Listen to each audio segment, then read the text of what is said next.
Are we ready? Okay. Good morning, everybody, and welcome to our meeting here at Shepton.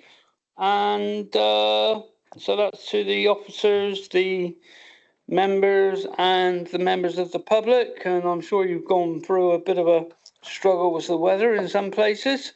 So I've got to start with the chair's announcements for the Hybrid Planning Committee, which I will do right now. So if you'd all like to have a good listen. The meeting is taking place in the council chamber at Shepton Mallet, and we have members of the planning committee, officers, public, speakers, and members of the public physically present in the chamber. We also have members of the public watching the meeting on Teams. Cameras within the council chamber allow us to film the meeting for viewers on Teams and also record the meeting. Therefore, any members of the public present should be aware that they may be recorded even if they are not participating in the meeting. If this causes you any concern, then please let me know now. Now, members who have brought their own device with them should ensure that cameras are switched off and, very importantly, that their device, microphone and speakers are muted for the duration of the meeting. Otherwise, this causes feedback on the council sound system. Public speakers contributing to the meeting virtually should switch their cameras off and put their microphones on mute until they are invited to speak by the chair. It is not permitted for any other member of the public viewing by Teams to contribute to the meeting at any time. Should any member of the planning committee wish to speak, please raise your hand and catch the attention of myself, the vice chair, the legal advisor, or lead officers. When members in the chamber speak, remember to switch on your desk microphone so that all those in attendance and viewing can hear you. Please do not use the chat function within Teams or anything. All contributions must be made verbally. Please, can all mobile phones be set to silence? Thank you. And I will add that I like to add every time, everybody treat everybody with respect, whether it's officers, councillors, members of the public, please. So I shall be very mindful of that. Thank you. Do we have any declarations of interest? Apologies, Chair. And apologies, yeah. And apologies for absence. We have a few. Yes, a few, Chair. Councillor Height, Councillor Kay, Councillor Boyden, and Councillor Robinson, and Councillor Sully. Councillor Wyke is substituting for Councillor Sully. Just for information, Chair, the quorum for the meeting is 4 members. Thank you. And we have 6, I believe. Lead a comment, please, Chair. Just reading an email from Councillor Denton who says she can't get a car started. She'll try to get here if she can, but she'll be late. So that's from Councillor Denton. From Dawn. Okay, thank you. Councillor Wyke. Thank you, Chair. Just to say that I spoke as the ward member on one item, and that is Gypsy Lane.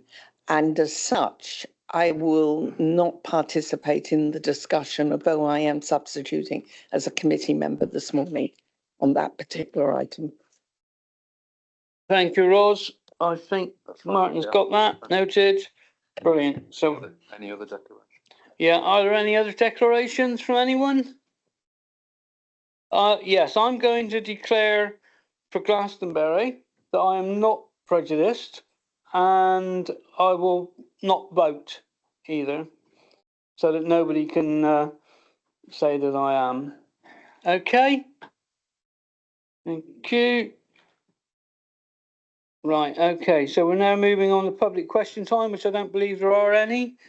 No, and so we now move to the first planning application of the day, which is Alison. Oh, Alison wants to come in there. Yeah, sorry, Alison, I'm my mistake. Thank you. So you'd like to give her a little speech? Thank you, Chair. I just want to update members on the National Planning Policy Framework, which was updated by government on the 12th of December. And you will see there are a number of items on the committee today which have been brought back to you, and that's as a consequence of the update to the NPPF, which I'll explain in a minute. But where decisions weren't issued before 12th of December, there's a requirement to reconsider those decisions now. So what did the 12th of December 2024 version of the NPPF do? Well, it confirmed a change to the standard methodology for calculating housing land supply. And it put the housing requirement for Somerset as a whole up from 2,669 homes to 3,769 homes, which is a 41% increase across the council. That means that the council as a whole does not have a 5-year housing land supply. It has a 3.55 years housing land supply.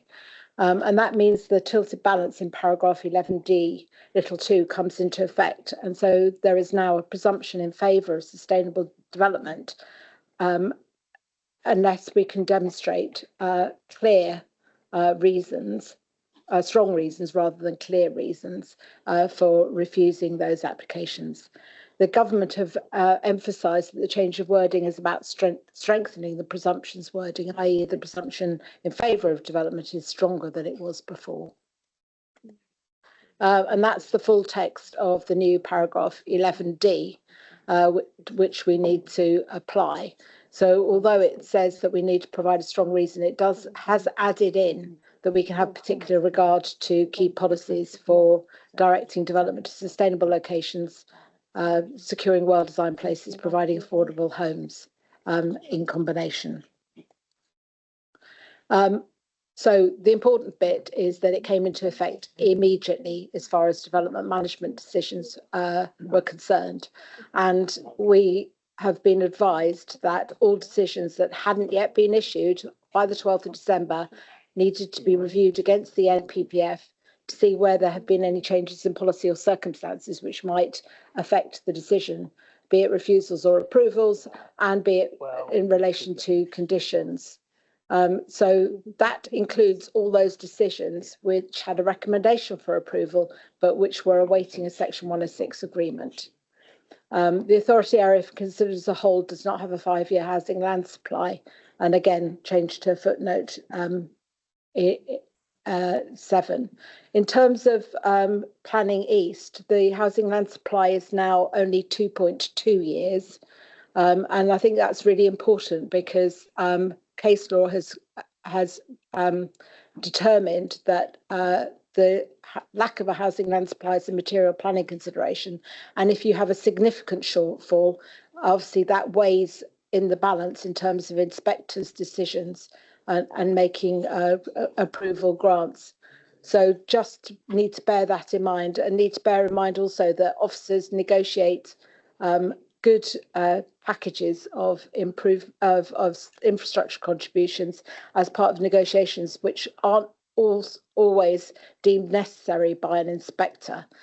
So we do run the risk of, if we refuse contrary to an officer recommendation, of losing potentially infrastructure contributions.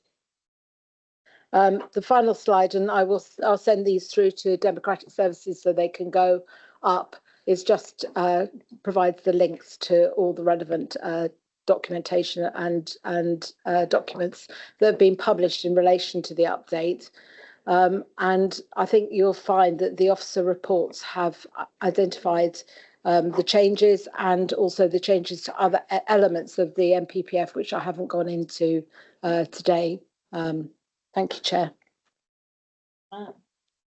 And thank you, Alison. I think people listen to that, but we have had a few more members appear since then. So I believe that Susie's here now, Dawn is here, and Martin is here. Martin D, I should say. Make sure there's no wrongs. And Martin L is here. Also, Phil, I believe that you're substituting for Benty.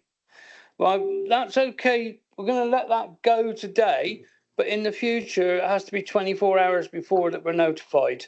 Okay?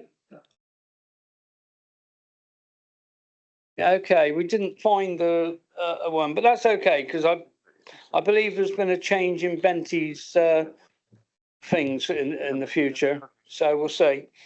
Okay, Helen, can you pull down the blinds at the back there, please? That window there. Oh, right, okay, because it's the one behind Philip and Barry, because I can't see Phil. That's it. You got it. Thank you, Claire. That's the one. I can see a bit better now. That's lovely. Thank you. Okay, so we're going to. Chair, Yep. may we ask a question of Alison Blom-Cooper? We certainly may. Yeah. Carry on. Three things. One is thank you for that update. Could we have the slides sent to us separately so we can actually access them, particularly the amount of material? Secondly, I think it's worth putting on record that while we recognise that the housing supply numbers are not ideal and have obviously deteriorated significantly with the 46% uplift without real notice by government. But there is also the issue which is not being recognised, and that is around the phosphates issue, which has significantly affected the build out of new housing in Somerset for quite a while. And therefore, I think we just need to put on record, it's not that we're totally not diligent about house building in Somerset, is the fact is that there is a particular mitigation which I think we need to recognise.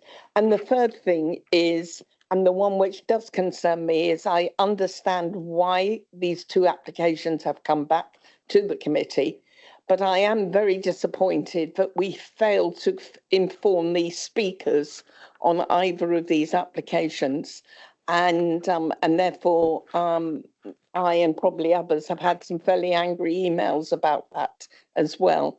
And I was just going to say, can we take a learning lesson from that for when we do something like this, and hopefully we won't have to do it again, that we do go out of our way to inform the speakers when they think a decision's been made and then it's brought back, because that really doesn't evoke trust in the planning system. Perhaps I will be as explicit as that, but we do need to do something. But thank you. Thank you, Rose. And I think, yeah, Alison, you come back first. Just want to, of course, the slides I will send to Democratic Services and ask them to distribute to all members of the committee, and indeed to put them up on the website. In terms of housing numbers and housing requirement numbers, in fact, our numbers went down slightly following the consultation which came out. So we went down from the 46% to actually to 41% overall across Somerset. I think we need to distinguish between housing supply and housing delivery. And you're quite right, our delivery rates have fallen as a result of the phosphate issue. But what we need to be able to demonstrate is that we've got adequate supply going forward for the first 5 years. And that's the new housing requirement means that we don't have that across the whole of Somerset. As I say, it's 3.55 now for the whole of Somerset. And if for this area east, it would be 2.2 years. So that is a significant shortfall. Thank you. You okay, Rose, or you'd like to come back? Thank you. I do appreciate there is a difference between supply and actually and the housing numbers. I would just say that as we have recognised the number of applications sitting, waiting by various people until the phosphates issue is resolved, it probably does affect the availability of applications which we can look at and approve. But I think it's a moot point. I'll leave it at that. Okay, thank you. Susie, you had a question for Alison? I just want to echo Ros White's very sensible words. Thank you. Okay, thank you. Okay, so we seem to be through there. So now we're going to move on then to agenda item 4, which is planning application at Gypsy Lane Wells in Somerset. So I think who's doing that one? Is that Ed? Yeah, please. Thank you, Chair. Morning, members. So yes, this is the first of the applications that needs to be reconsidered after the changes to the MPPF. So this is application 2023/15/out, land at Gypsy Lane. It's an outline application with all matters reserved except for access for up to 47 dwellings, including affordable housing, open space, ecological mitigation and supporting infrastructure. As members will recall, this application was refused at Planning East 3rd of December. And it was refused for four reasons. Highway concerns regarding safety and visibility of the proposed junction with the sites from B3139, landscape impact, managing flood risk, and failing to maximise the use of sustainable transport as a result of an insufficient contribution towards active travel, in particular towards the Strawberry Line. And those reasons would significantly and demonstrably outweigh the benefits of the scheme. So as Alison has mentioned, subsequent to that committee and prior to the decision being issued, the MPPF was revised on the 12th of December. So that's why it's coming back to you now to be reconsidered.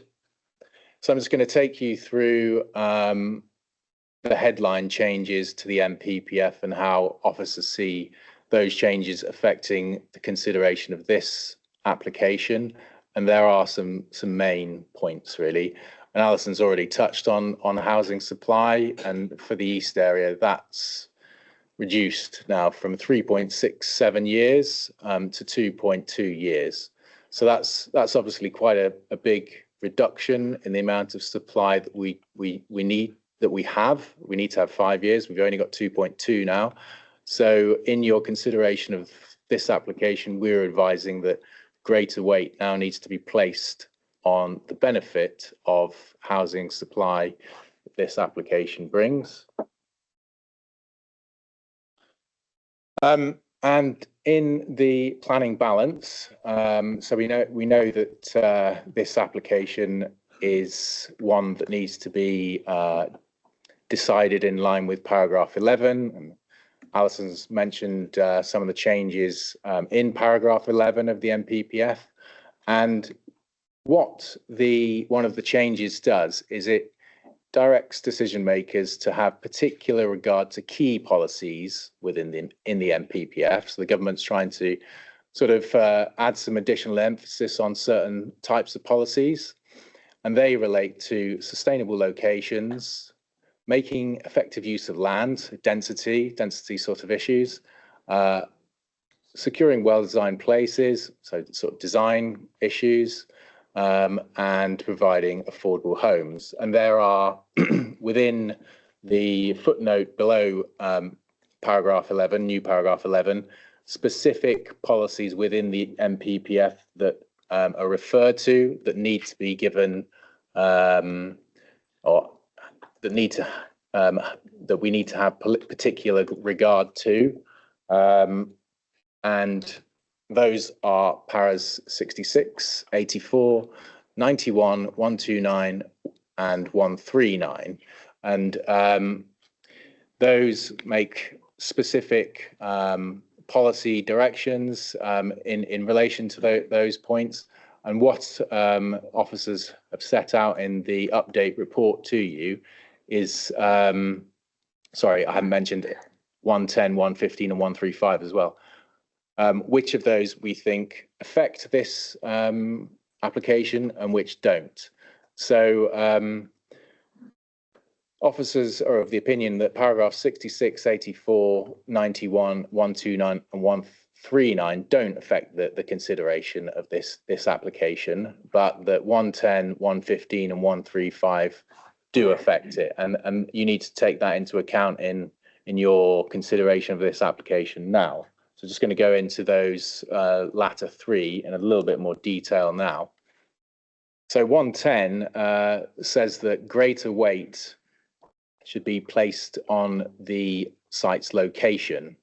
And in this case, because it's considered to be a sustainable one, it's not too far outside wells, services and facilities can be accessed relatively easy on foot, by cycle, or by public transport, as confirmed in a recent appeal at the Newhouse Farm site, which is obviously just over the road to this application. So this site is considered to be a relatively sustainable one, and therefore greater weight should be placed on that as a benefit. On the other hand, as mentioned at the start of this presentation, highway safety was identified by committee as a reason for refusal due to visibility with the B3139. So greater weight should also be placed on this aspect due to the additional emphasis that should be placed on paragraph 115. Although we do need to stress that this position is not one that's supported by the Highway Authority. So that's not in line with officer advice. I'm flagging this simply because that was identified as a reason for refusal last time around. Another reason for refusal was landscape impact. And paragraph 135 of the NPPF is one of those policies that should also receive additional weight. Again, it's not a position that's supported by officers. That sort of landscape reason for refusal is not one that's supported in the landscape and visual impact assessment. But if committee members don't agree, that's an aspect that can be given additional weight. So that's just how the planning balance ought to be sort of skewed, if you like, or rebalanced since the changes to the NPPF have been brought about. So just as a summary then of those main changes, housing supply now only 2.2 years, so you're advised to place greater weight on that. And then the site's location being a sustainable one, also advised to place greater weight on that. I've gone through the other reasons for refusal, but I do need to highlight that there are no reasons for refusal supported by experts. So the highway reason for refusal, I'm sorry to labour the point, was not supported by the Highway Authority. The flooding reason for refusal was not supported by the LLFA or IDB, the Internal Drainage Board. In terms of the Strawberry Line contributions, it's worth, I think, highlighting as well that those contributions were calculated on a proportionate basis compared to the adjacent site to the east, the one that's already got permission for 100 dwellings. But if there were additional evidence that the contributions were not high enough, perhaps taking into account the cost per kilometre of the Strawberry Line, as that's something that would be drawn up as part of the 106 agreement, that is something that could be looked at in more detail, and those contributions could potentially be increased. But I think I need to stress that would need to be evidence-based. We can't sort of pluck figures out of the air, sort of let's double it, let's triple it. It would need to be on a sort of a reasoned basis. So yeah, the officer advice remains that this application should be approved. But we would also advise committee that if the committee remains minded to refuse this application, a single landscape reason is considered to be the strongest of the reasons previously given. And that would reduce cost implications to the council should an appeal be made. So that's just another item for you to consider.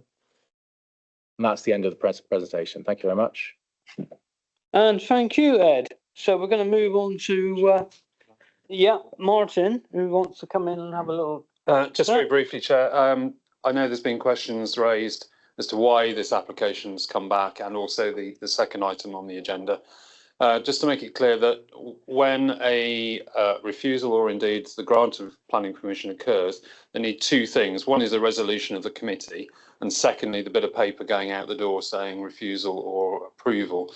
Now, last time on Gypsy Lane, the committee resolved to refuse the application, but between that and the bit of paper going out the door, Why, mate? Yeah. Turn off your microphone, please.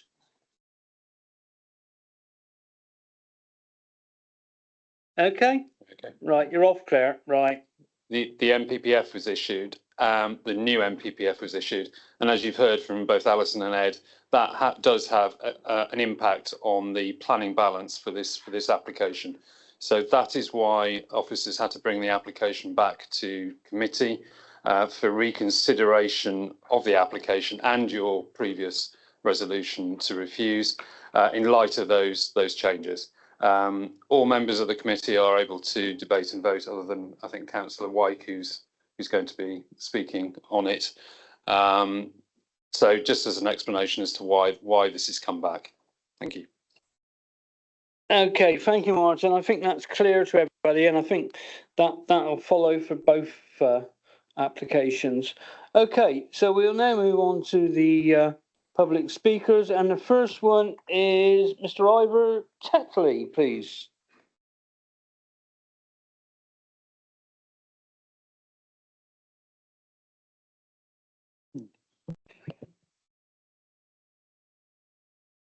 Thank you. I objected to this application and welcome the decision to refuse permission. I want to mention two areas of concern, one about process and about procedures. On process, of the 4 planning applications before the committee on 3rd December, 2 were refused, 1 was approved and 1 was deferred. The decision notice for the approved application was issued on 5th December, less than 2 working days. The decision notices for the 2 refusals were never issued. Why was the decision notice for this application not issued in a timely manner? The 4 reasons for refusal have been summarised and were not extensive. In the event, the failure to issue meant that the revised NPPF was published on 12th December and is now presented as a new material consideration or change of circumstances, requiring the committee to revisit the resolution. I'm not sure it is correct for the planning or legal officers to say the application must be reconsidered in the light of the changes to the NPPF. It might be advisable to do so, but I think the planning officer and legal officers are overstating the position. In any case, on 3rd December, the committee received specific advice from the legal advisor that while the NPPF was expected to change at some point in the near future, the tilted balance test was still the test that had to be applied. I suggest that means that the publication of the revised NPPF was not a new material consideration or change of circumstance, and so I asked why the issue of the decision notice was delayed. On procedure, I think the committee is actually being asked to reconsider and reverse its resolution of 3rd December. It's able to reconsider the resolution because of the delay in issuing the decision notice. But what's the procedure to be followed? How is it that the application is on today's agenda? Who decided that it should be on the agenda in this form? Is it actually correctly presented? Which are the applicable council procedural rules? As I see it, at some point in today's proceeding, there will have to be a motion proposed either to approve or to reverse the decision made on 3rd December, since it cannot just be ignored. Apart from anything else, the minutes of the meeting of 3rd December, including the decision to refuse this application, are on the agenda for approval by the committee that is meeting at 2 o'clock this afternoon. So far, the only possible relevant procedural rules that I've found are the Full Council Rule 3.68 and in the Council Committee Procedure Rules 222 and 223. 7 clear days working days notice may be required, and also possibly a specific number of signatures. Has notice been given? Have the necessary signatures been taken? I don't think either approval against officers' advice or reversal is a motion that can be moved without notice and or signatures. So, why was the issue of the decision notice delayed? What are the relevant council procedural rules? And where are the procedurally compliant notices of motions, either to approve against officers' advice or to reverse? Thank you. And thank you very much, Mr. Tetley. Next, we have Mr. Brian Underwood, please. Brian, yeah, you have 3 minutes or so, Brian.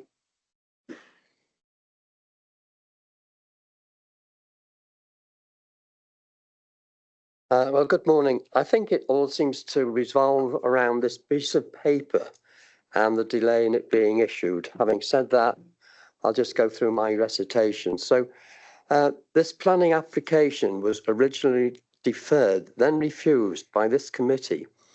And now the government has changed the rules. Since the last meeting, nothing's changed, only the government policy. My views remain the same, to object for these reasons. Firstly, the impact on the landscape and its relationship with the surrounding area. This has been assessed as moderate by the planners, but I maintain it would be extremely substantial. The photos in the presentation we saw last time make it look as if it was a flat field, when it is in fact on a steep hill. It is well outside the city development boundary, extending into hilly open countryside, and if ever developed, would reduce the green gap between Wells and Wookey. It would be further from Wells than any other housing, 2¼ kilometres from the cathedral, and it is surrounded by mature hedges on all sides. Compare this with the new house farm application, which is surrounded by houses and the main road. To appreciate the field's position, you do need to have visited the site to realise that with the loss of other green spaces, the whole nature of the area would be changed and negatively impact on the local identity to the detriment of everybody. And I just wonder whether everybody on the planning committee has actually visited the site to appreciate it. With regard to access, the exit from Gypsy Lane, in spite of proposed alterations, remains far too narrow with minimum visibility, and it will present a real safety hazard. It's just not designed to take any extra traffic. Compare it again with the new house farm access, much wider with great visibility. With the distance from the town centre, residents will choose to drive into Wells to do shopping rather than walk, generating more traffic. With traffic from 100 houses already planned for Elm Close, the exit onto A371 would become a huge bottleneck.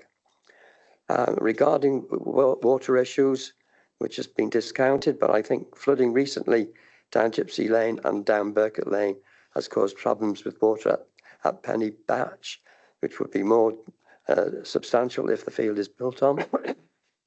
So summing up, Gypsy Lane's application has huge disadvantages, namely impact on the landscape, access, safety, sustainability, and flood risks, plus the fact that it's extensively used by a farmer with his sheep. It was refused by St Cuthbert's Parish Council. I believe it should be refused by Somerset Council again. Thank you. And thank you very much, Mr. Underwood. Next we have Mr. Steve Morley. And you have 3 minutes as well, Steve.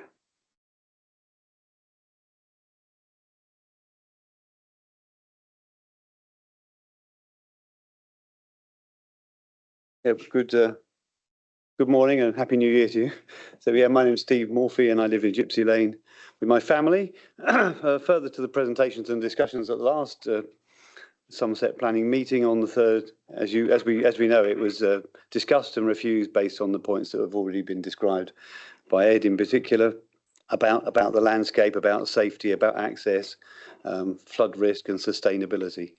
And while it was accepted that generally more housing is required, this location is clearly not the right location. Many objections have been raised and captured to clarify the reasons why. The proposed changes to the MPPF, if I got it right, don't change this or solve the problems of safety and sustainability and all those things. They just emphasise more on the points that we've heard related to housing supply position, which I understand, but also other things such as was mentioned, the landscape setting. And I think the phrase was being sympathetic to the local character and history, including the surrounding built environment. This factor should now attract greater weight. So again, as presented by Ed, it's not just about supply, it's also about the location and the impact it will have on the local environment. When we look at the proposed plans again, I mean, they haven't changed. They're still illustrative only. There's significant areas of uncertainty over the boundaries and the proposed new developments, including land ownership. There's still a huge reliance on the local highway agency to resolve this, what I believe is a dangerous road junction off of Elm Close into Gypsy Lane, as evidenced by several recent accidents, very recent accidents. And the narrow lane currently has 2 houses in it. It will extend to be 49 houses in this narrow country lane. And then the other 100 houses on Elm Close will mean that the further traffic down Gypsy Lane will increase significantly. And things like traffic calming, which is shown on the indicative drawings, I understand may not go ahead. So this really does, I believe, need to be fully assessed and properly documented before the outline planning permission is accepted or agreed. And again, as mentioned by Brian, the St Cuthbert Parish Council refusal had a number of reasons why, and they all sounded very reasonable and very solid to me, and I believe strongly tipped the planning balance for refusal. And they proposed refusal, even taking into account the updated MPPF. So to me, to conclude, it doesn't seem possible really to propose and agree this planning at this location at this time, largely because of the rural landscape impact, safety, I believe very poor sustainability. I live there, I know it, and access at this time, and I share the Parish Council's recommendation for refusal. Thank you.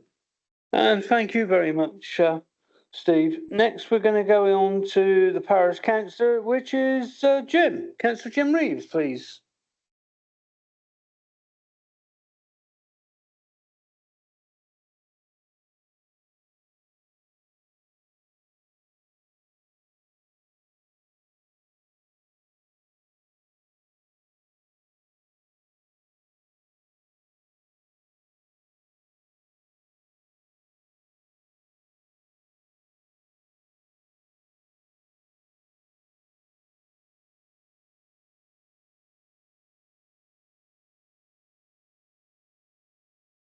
Okay, can we find that and sort that for Jim?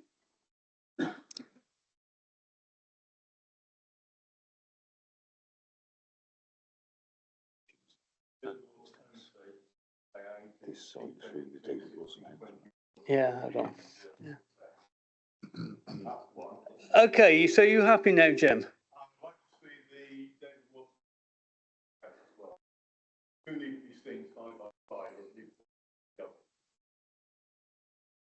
There is I believe there's a problem.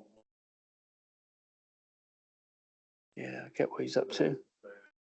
A contradiction between the 2 drawings.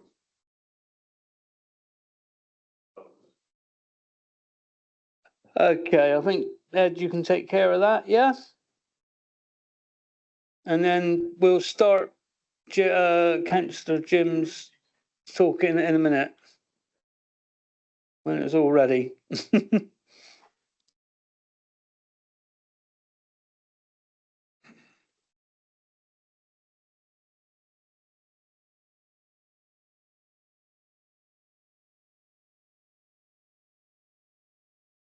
Well, would you like to get started, Jim?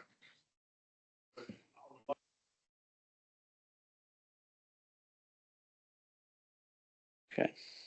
Okay. Good morning all and Happy New Year to you. This outline application with all matters reserved except for access was considered on the 3rd of December and for various good reasons rejected.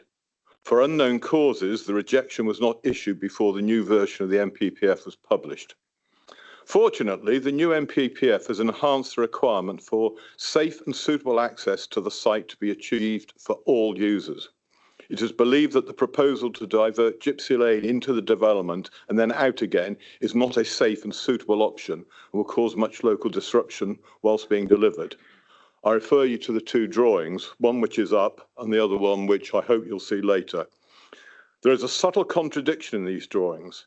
In the preliminary access drawing shown, the indicative extent of the public highway, the green line, which has been in its the green line as defined by the Highways Department goes well to the south of the existing hedge line, which has been in its present position for many years. It would appear to be at variance with the site layout drawings for David Wilson Homes development, and the legal enforceability of the green line must be questioned. The proposed turning circles for large agricultural and HGV vehicles would appear to be inadequate, Furthermore, on such a fast road as Elm Close, visibility space must be maintained in perpetuity. The extent of the visibility space on either side would indicate that the hedges of Little Orchard House and the two most northwesterly houses on the David Wilson Homes estate will be expected to be cut back and kept below 600 mil. How will that be ensured if the developer does not own or control the hedge line for the required 70 metres either side of the junction? The planning application does not show how this will be guaranteed. There would appear to be three options. A, do nothing. That is the situation at the moment, in that there is no detail provided to explain how visibility will be provided initially and maintained once the hedges grow. B, rely on Somerset Highways to cut and maintain the hedges. Will the developer provide an annuity to fund such works indefinitely, written into an S106 agreement? Or C, come to a contractual agreement with the hedge owners on both sides to maintain the required visibility forever. Unless either of the latter two options are documented, the do-nothing option gives rise to the very real probability in the future that hedge growth will cause this junction to be extremely dangerous, especially for increased traffic that will follow. The best option would be for the developer to negotiate access via Elm Close via the DWH estate. I again urge the committee to reject this proposal until visibility issues are fully resolved. In the meantime, where is the S106 obligation to improve Gypsy Lane and Burcott Lane to provide proper passing places to ease the traffic flow, which will undoubtedly increase as a result of this proposed development? Thank you. Okay, thank you, Jim. Cheers, and then we've got to move on again to Ros, Councillor Roswick, who's speaking as a board member or division member, correct? Correct, I'll speak as it, but I will not participate because my initials speaking on this issue, I was done as a ward member. I'm just waiting for the alternative drawing. Has it come up before I speak? Good point. I'd forgotten about that. Ed, have you got it?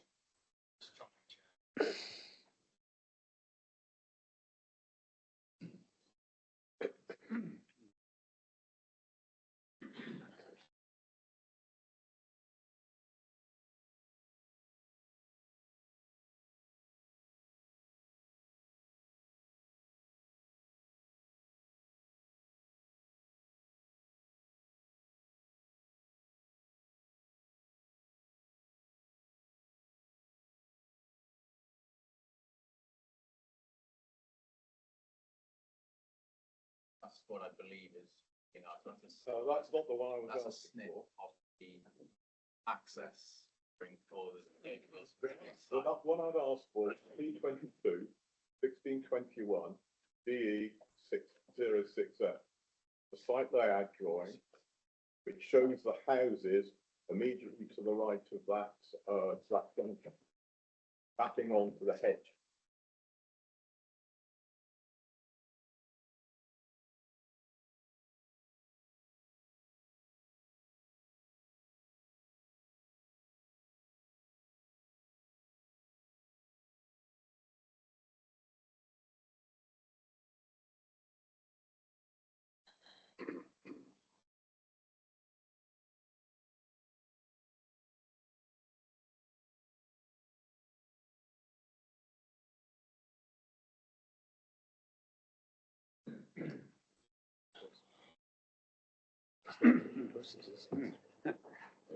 Will you be able to find it, Ed?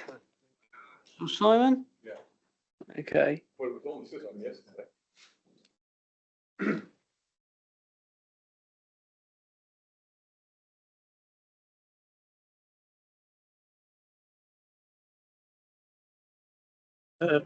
Question, Chair.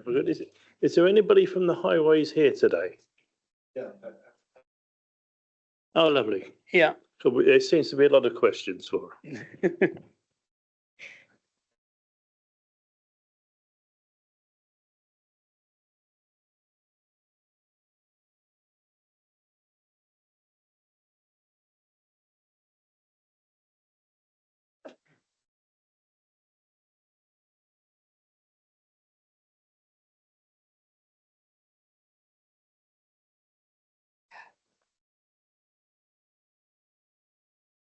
Chair, would it help if I say my piece and then return to this to give the officers? Yeah, I think give and the officer a him an chance. opportunity later once the alternative drawing is up. Yeah, I think so. Okay. Thank you. I speak as a ward member on this issue, and I support the parish council in their approach, but I won't replicate what they have already said. I want to actually make some more general points, which I think are very pertinent to this and other planning applications. First of all, we need to recognise, and I've said this before, the lack of skill in Planning East, and therefore the need for infrastructure support, which is highlighted by the new government document, is really critical. And I think that it is unfortunate, but yet again, we have seen very little movement on the totality of the infrastructure contributions, not only for education, but also for other activity. And I just wondered whether or not there's actually been a viability of the site. This is yet another greenfield site. And, you know, it's a gift in comparison to other parts of the county. And we should be seeing a lot more contribution to infrastructure. Secondly, I do ask Highways whether or not it's within their remit to make comments on Burcott Lane, which is a very narrow lane. It's one I use daily and one which I'm very aware of. There aren't any passing places and they will throw more traffic. So the question I have again is, can we actually ask Highways to do a broader piece than actually the access itself, but the implications to the surrounding roads as well? And I think the third thing about this application in front of us is that, yes, it's yet again bringing hold on a second, Laws. Oh, he's done it. It's okay. Bringing new housing. Excuse me, could you turn off your camera, please? That me? Thank you. Okay, Ross. And finally, yes, this is bringing new housing to Wells, and as a generality, we should welcome new housing with infrastructure. Yeah, that's by far. Could Okay. you turn your microphone off, please, at home, Mr. Okay, we'll speak again. No, could you turn your microphone off, the person that's on the telephone? Thank you. Okay. Okay, may I just finish my sentence? I appreciate I'm probably outside the 3 minutes. Can I just say that I think that we need to look again at what we bring to committee and make sure that all the options are well and truly explored fully before things come to committee. I know this puts greater emphasis and puts timescale on things, but unless we have a broader understanding of viability, broader understanding of infrastructure, implications on the local road structure, we will yet again be in a situation of having to make a siloed decision. And that surely isn't the thing which our residents want of us. Thank you. Thank you, Rose. And Ed, is that the picture you were looking for? I believe so. Okay. Thank you. Does anybody wish to talk to that picture quickly? Yep. Or Edric's going to. I'll just comment. I mean, I know Councillor Reeves had his 3 minutes. He did ask this to go alongside the other one. Is Jim allowed to come back and make his comment on this? I think he ought to be allowed to, because he did ask for it to be put side by side. I think it's only fair. Do we need to ask legals or the chair on that, please? My discretion. So, Jim, back in your chair, please.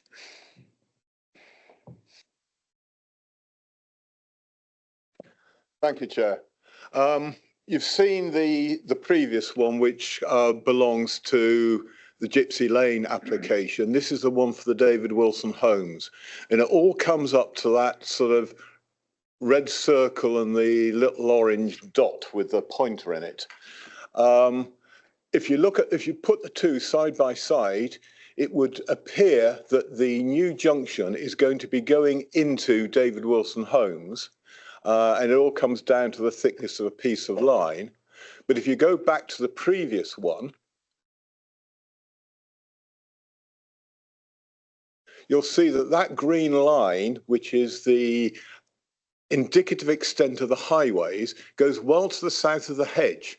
So that hedge has been there for the 25 years I've been here and considerably longer than that. And highways are claiming that the highways goes to the south of that hedge line. Now, if you look at the red line, which shows the indicative extent of the development, it stops a good 8 or 10 metres short of the junction.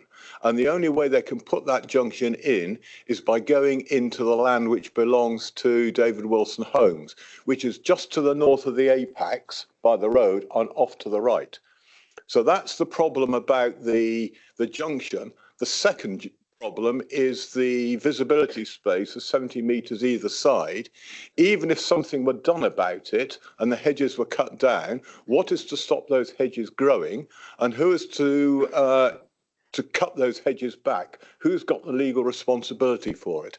I personally believe that the highways claiming that green line, anything north of it, is part of the highways, is at best debatable.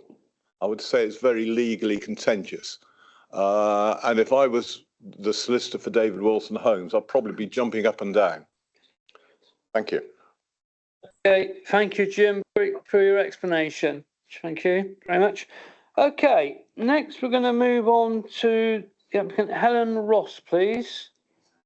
Helen, I will give you a little bit of extra time if you need it, okay? Because there's been a little bit of extra time granted here.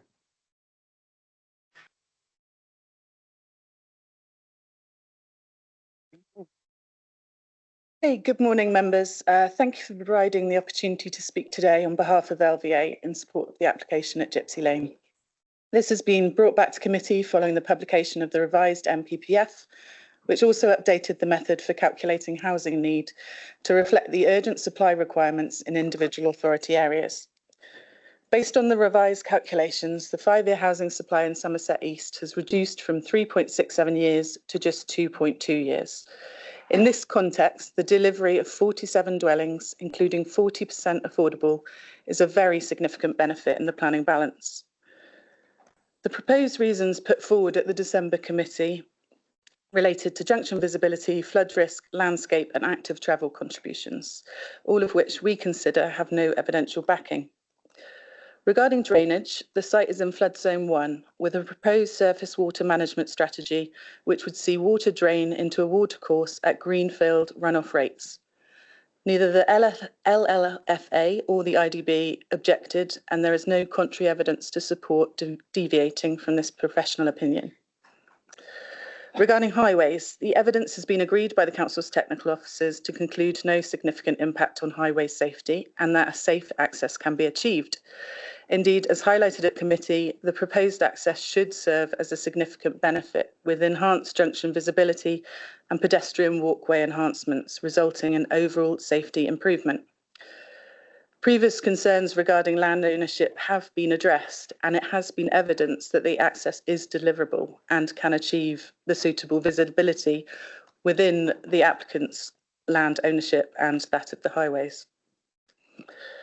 Regarding landscape, a detailed landscape and visual appraisal confirmed that the design and mitigation adopted, including large areas of open space, landscaping and native planting, would sufficiently minimise any landscape impacts. The Mendip Hills National Landscape Officer also concluded no objection, simply requesting further boundary planting and restrictions to certain building heights, which will be incorporated into the detailed design. Noting also the adjacent site was permitted with an almost identical landscape impact. This is a comparison the Planning Inspectorate would no doubt consider if this were an appeal. Even if some landscape harm were identified, this must significantly and demonstrably outweigh the benefits.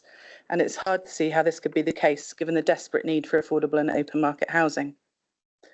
Finally, regarding the contributions to the Strawberry Line, these contributions follow the same calculation agreed by the Council on the adjacent permitted site in June 24, and deviating away from this agreement without evidence would also be considered unreasonable. It is clear, given the housing context and very significant benefits afforded both market and affordable housing, alongside other environmental and economic benefits, that with the tilted balance engaged, it would be unreasonable to conclude that any harms would come close to justifying the reason for refusal.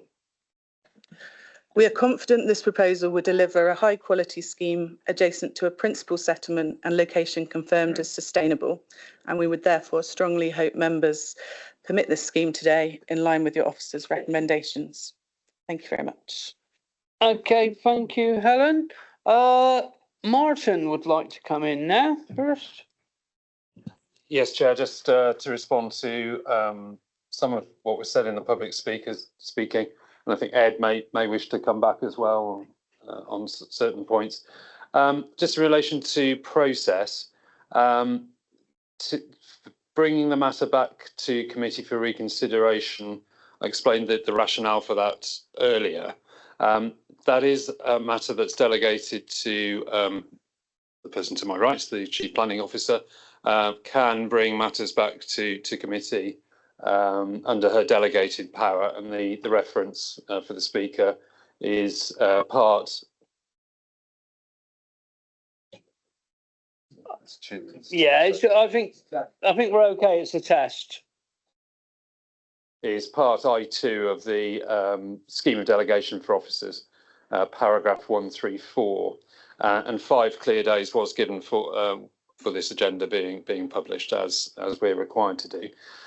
It's important because if members and the committee still feel that the application should be refused and that went to an appeal, then the planning inspector would be applying the new NPPF when it comes to that appeal.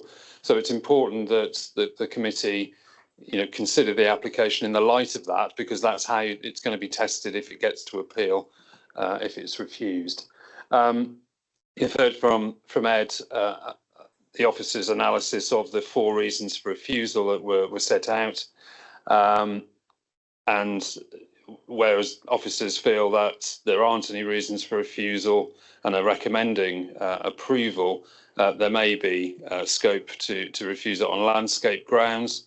It's just to remind members that each and every reason for refusal needs to stack up on its own, stand on its own 2 legs. And if we can't show the evidence to the inspector as an appeal, then we're at risk of being found to be unreasonable, and there are then potential cost implications. And also, if we get into appeal situation, possible loss of some of the infrastructure package that's being offered.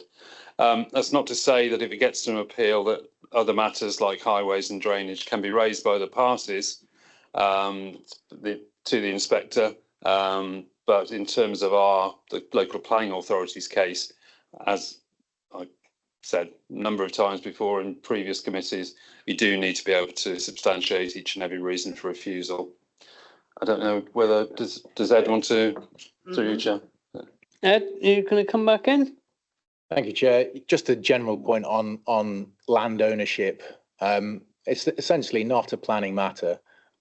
We did go into land ownership at the direction of committee in terms of encroachment on the property to the west, but this issue of land ownership on the access is not one that committee needs to concern itself with. Essentially, it's outside of planning. The certificates have been signed, and if there's a legal issue whereby those certificates are inaccurate, then other landowners may have recourse through other realms, but this is not an issue that committee needs to concern itself with. I think we've got a highways officer on the call as well, so the extent of the highway can be confirmed by my highways colleague if committee needs that to be done. Thank you, Ed. Emma, if you're there, would you like to come in? I am here, Mr. Chairman, sorry, and apologies for not being in the room personally. I'm not particularly well at the moment. Okay. As discussed previously at the December committee, the highway record is accurate to that green line. I am in the process of asking a further colleague to do me a historic road record check to see how long that highway delineation has been in that position. Unfortunately, he's not come back to me as yet, but I'm sure he will do momentarily. I don't really know what else you need me to say other than the fact that as far as the Highway Authority are concerned, that green line is accurate. And therefore any works being proposed are either being carried out by the David Wilson Homes application site next door or within land under the ownership of this site or highway. Thank you, Emma, and I hope I'm sure for the whole committee, hope that your health improves quickly. And thank you. Bye-bye. Okay, so we'll open up to the committee. Who would like to speak first? Martin D, I think. I just want to say this application was referred, wasn't it, to the last meeting? We'd referred it on from a previous meeting. What we asked Ed to come up with was a series of reasons to confirm a series of questions we had, which he did. And I think I said this last time as being pragmatic about it. He came up, he gave us the answers, and having given us the answers, I felt, for one, I felt, despite a lot of very worthy objections, to go with this. And I've not heard to go with this application. I've not heard anything this morning to change my mind on that. I've heard reasons why I should actually confirm my original thinking on it. I was outnumbered in that respect, so I can't see a reason now to change my mind on it. I don't know about other members of the committee. Thank you, Martin D. Who's next? Edric. I very much agree with Councillor Dimmery. I actually voted in favour of this. I realised we were outnumbered at the time, and I don't think going around in circles on this is going to make any difference. It is a robust application. In fact, my stance on it has been firmed up by the fact the housing supply is now come down by over another year. And if this went before appeal, if people were still minded to refuse this, there is even less of a reason for it to be upheld. We've got a housing land supply of 2 years. The weighted balance towards this case is even stronger than it was 2 months ago, and my opinion on this hasn't changed at all. Thank you. Rob, did I see your hand up, or is that just wave the pen? Yes, Chair. Thank you very much. Well, we've heard from the public speakers there is a lot of concern about highway safety on this application, and I share their views. We're told by the officer that everything's fine. Everything is fine. I can't see it myself, but I think one of the main ways to get over this is, and I said this last time, the 106 we were asking for active travel routes is totally inadequate. The officer said it's based on what we asked for the neighbouring David Wilson Homes. I think if that is the case, then we massively under-asked for the David Wilson Homes. They seem to have got away with it, if you pardon the expression. And I think we need to go back and ask for a substantial increase to the 106 for active travel, which will, I mean, I don't think it's the best place for houses, but we're told, balance. It's not a disastrous place for houses, but the highway safety, I think, is something we've got to address. And I think with an increase into active travel funds, that will go a long way towards it, yeah. Thank you, Rob. Ed, would you like to come back on that? Because there was a definite question there. Thank you, Chair. Yes. So the Strawberry Line contribution was worked out based on a proportionate amount compared to the adjacent site, which was for 100 dwellings. This one's for 47. And that got us to the 11,600 or whatever it was, I think. However, that would need to be worked up through the Section 106 negotiations. And that is something that's worked out. And if there was additional evidence available about costings for the Strawberry Line, I know there are some figures around 150 grand a kilometre has been quoted. So if we had a bit more evidence, which we could potentially gather, there may be a case to come up with an alternative figure. That is potentially something that committee could delegate to officers to come up with. Okay, thank you, Ed. Barry. Thank you, Chair. A lot of people have mentioned the highways issue, so I'm not going to go into the landscape things because I think that is an issue and it hasn't gone away just because the agent said there's no evidence to support that view. But if Councillor Robbins was here this morning, he would reiterate the dangerous state of the road. And although highways have no view on it and said it's okay, what looks like a straight line on a map is fine. But if you actually go there and you see you go down the dip and up the hill the other side with no visibility, that completely changes it. And I would ask before, perhaps this is a sensible place to build all these houses, but before any permission is given, that highways are asked to do a proper survey of the roads with traffic flows and speeds and actually look at the geography of the site properly, rather than work to standing instructions. I mean, I don't know what standing instructions are, but we're always told it's okay to standing instructions. Do you know what standing instructions are? I bet nobody on this committee does. Perhaps the planners do, but certainly not members of the committee do not know. Thank you, Chair. Thank you, Barry.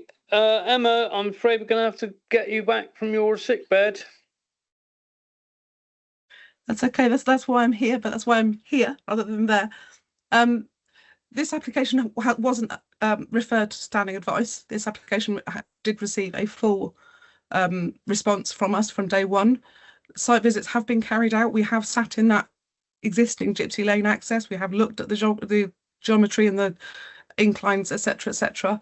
There is no highway no highway safety issue with the proposed access. In fact, actually, the Highway Department would consider it a betterment to what's already there. Okay, thank you. Okay, Barry? Probably not. Okay. Edric? Although I support this, I reiterate Councillor Reid's comments that a few £1,000s worth of the Strawberry Line isn't very good, and it is indeed £100,000 to £150,000 a kilometre to build it. That evidence is well documented, and if Councillor White was still sat at this table, she'd be able to confirm that. And it'd be very easy to talk to members of the Strawberry Line Committee. Indeed, Rob Chair, was it Strawberry Line West at one point? East, sorry. So it'd be very easy to gather that information, probably within the next 10 minutes if we needed to, about the cost of build outs that we have done as a council and through the Strawberry Line. And is Councillor White want to comment on that? Is Councillor White allowed to comment on this, or can I go and can I talk to Councillor White? And go, no, okay, right. Hang on. Thank you. No, not allowed, I don't think. Okay, Martin. Chair, one option for the committee in relation to the Strawberry Line contribution is to resolve to approve the application, but with delegated authority to officers to negotiate that sum. Now, mention has been made of a substantial increase by Councillor Reid. And what is a substantial increase? So whether you could delegate that to officers in consultation with yourselves and the divisional member is one option, so that there is a check on that. That's just an option for the committee. Okay, thank you, Martin. Simon, I think you wish to come in as well. Yeah, just really going to provide the same advice that Martin has just provided you with, so when you're considering the voting. Okay, thank you. Martin D. Yeah, I think Councillor Clark put forward effectively a proposal there. Did you not? It could be taken. Of a delegated responsibility regarding looking again at the road junction. Can that be done? Barry, would you like to say if you have put forward that application and if Martin is going to be your seconder? Put forward the proposal that more work is done on the highways aspect, subject to which it could be approved with the officers delegated to look at the highways issues thoroughly. Okay, and I'm presuming that you're wanting to second that. So I think Martin. it's the major problem. Okay, we're going to go to Simon first and then back to Martin. Yeah, thank you, Chairman. And listening to what members said, firstly, Emma, I think would like to comment. But again, if you look at the recommendation, members, the access arrangements which have been shown to you have been assessed and have been determined as acceptable. So I think that's the starting point for your position on that point. Once you've heard comments from the parish council, your professional officers have assessed it and they have said it's acceptable. And the recommendation that was put forward by officers was to approve it, subject to the drawing that you've got in front of you. So I don't think, unlike the Strawberry Line resolution, I don't think you can have a similar resolution with regard to the access, because the advice from officers is acceptable. I don't know if, Emma, do you want to add anything to that? Emma, did you want to add anything? Simon.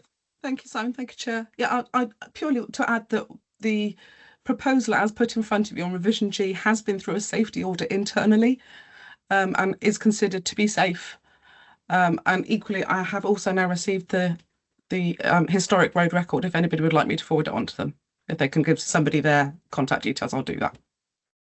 Okay, thank you, Emma. I've now got Barry was the first one, and Martin followed by Martin D.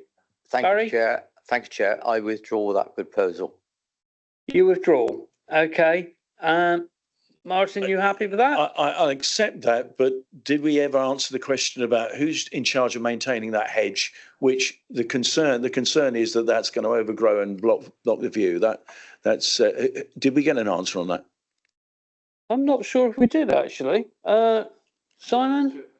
Again, members, if you look at the drawing that's on the screen there, and then you look at the conditions that were first recommended back in October 15 and 16, that deals with both those issues. Again, you've heard from the highway officer to say that those arrangements have now been audited and are deemed to be safe. So again, there's not much more that we can provide you in terms of evidence with regards to the access arrangements. Okay. I accept that. Thank you. Thank you. Susie, I think, and then Edric. Phil. Oh, Phil, I can. Yeah, okay. Somebody speak then, whichever of you want. This might not be a very popular question, but I'm just wondering why our first speaker's question hasn't been answered. I'm really disappointed that we are here today discussing this again. So why was our paperwork not submitted in a timely fashion? That's my first question, and then I've got something to say. Okay, Simon? Again, members, you've heard from the council's legal officer about the circumstances. I think if the timing, this meeting was held on the Tuesday, the MPPF was issued on the Thursday morning.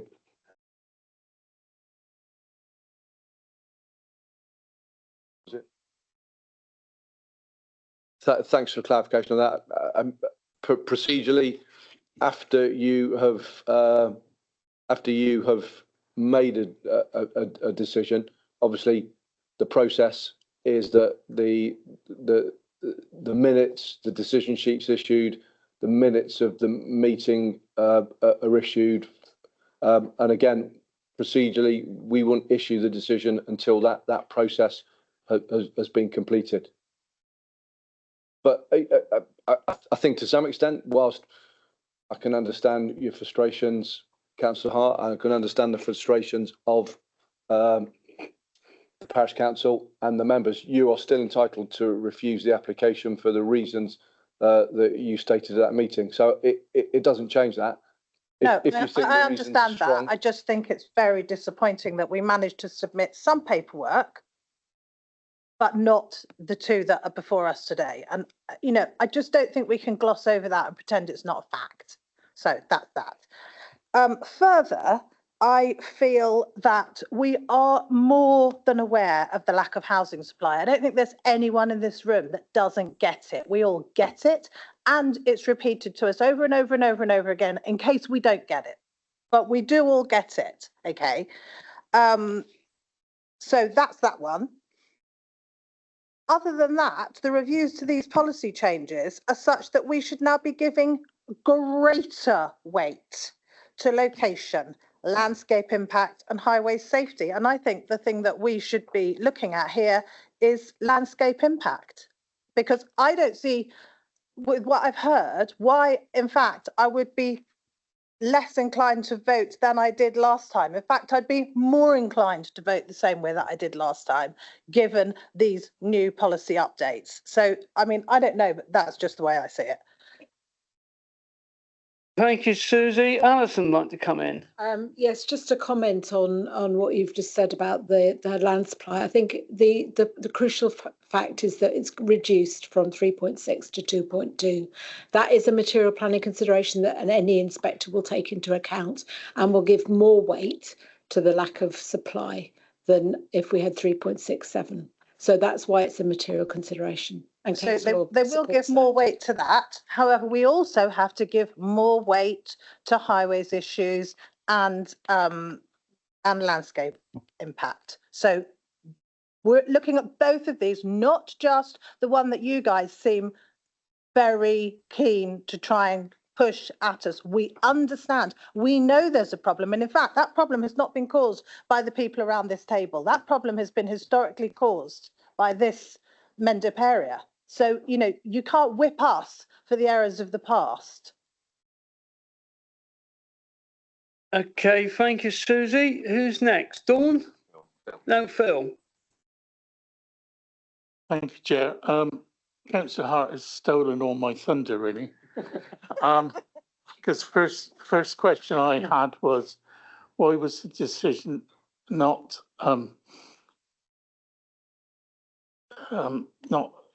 immediately put out after the last meeting when others that passed that were okay were? So why were these two kept back and the others were done within 2 days? And to think that we were being told just now that this new NPPF came out 2 days after the last meeting was totally incorrect. It was 10, 11 days after.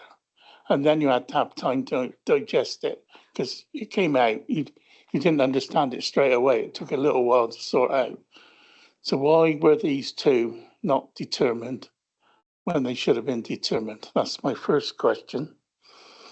Road safety, I understand about the junction, but Councillor Robbins, definitely a Wells councillor, disagrees with highways, and the dip in the road is definitely dangerous.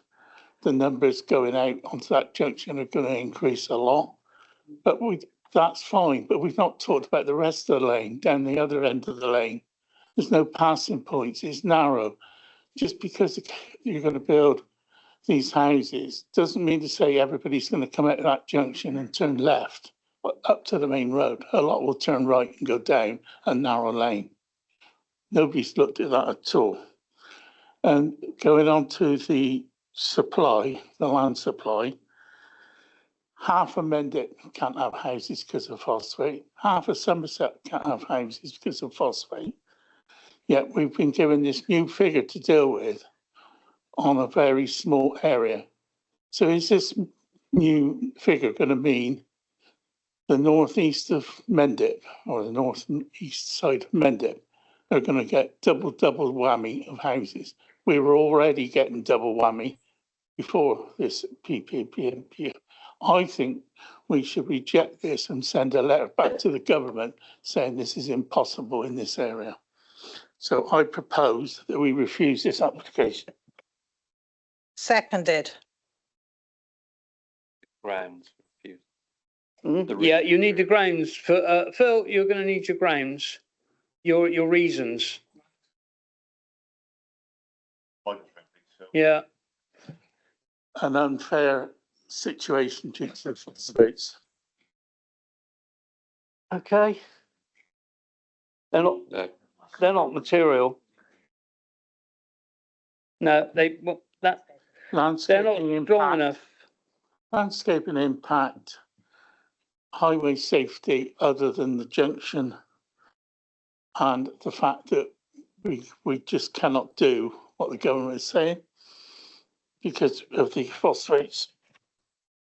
Hold on, I'm going to get Morrison to come in here and give you a little bit of information. Thank you, Chair. So the proposal, which has been seconded, is to refuse the application on landscape impact grounds and highway safety.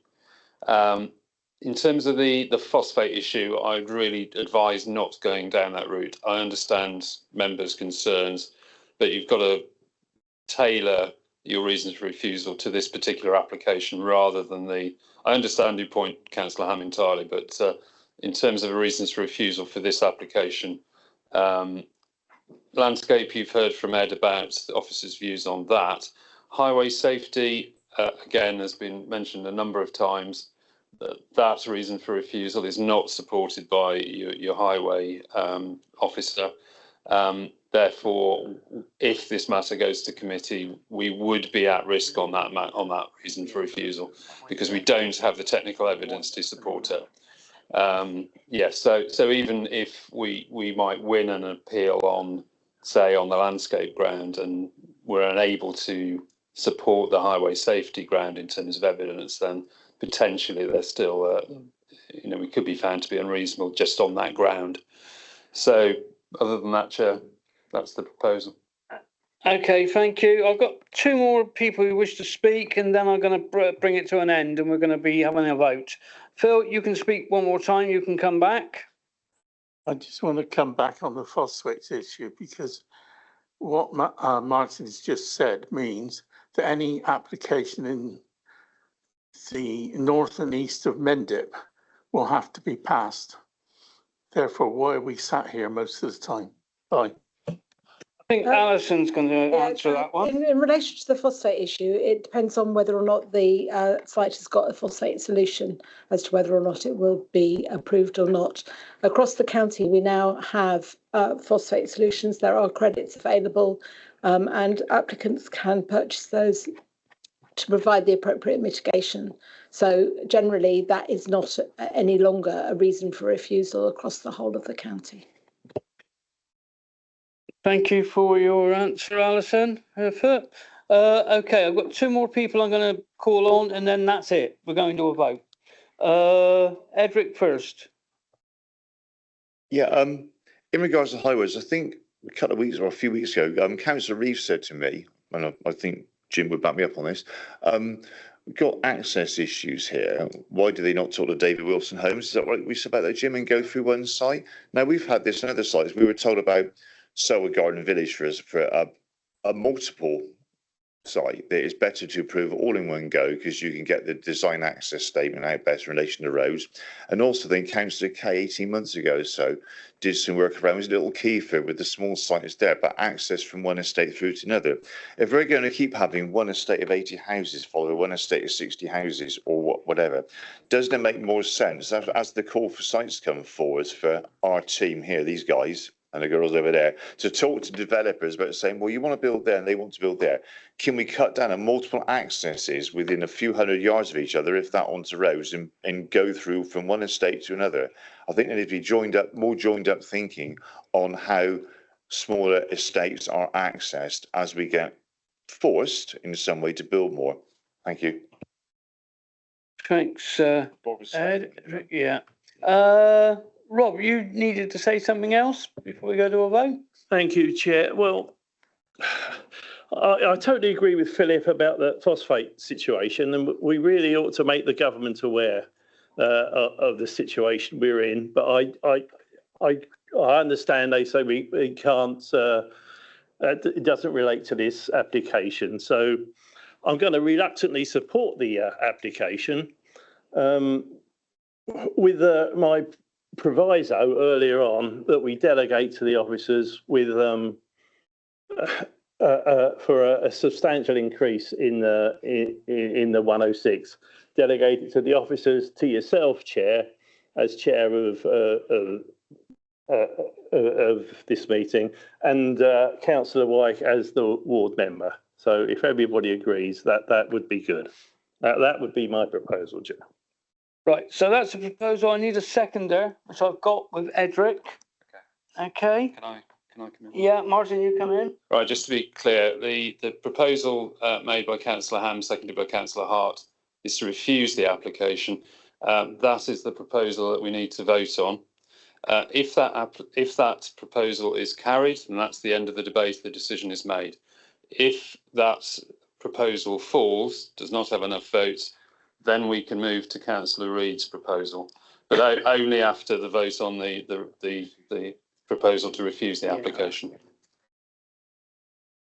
Councillor Hart wanted to speak. Yeah, I'm going to let Susie come in because she's the seconder. Just very, very quickly, I just wanted to respond to the lead officer to say that, again, I'd like to say we all are aware that there is phosphate mitigation in place now. We all know that.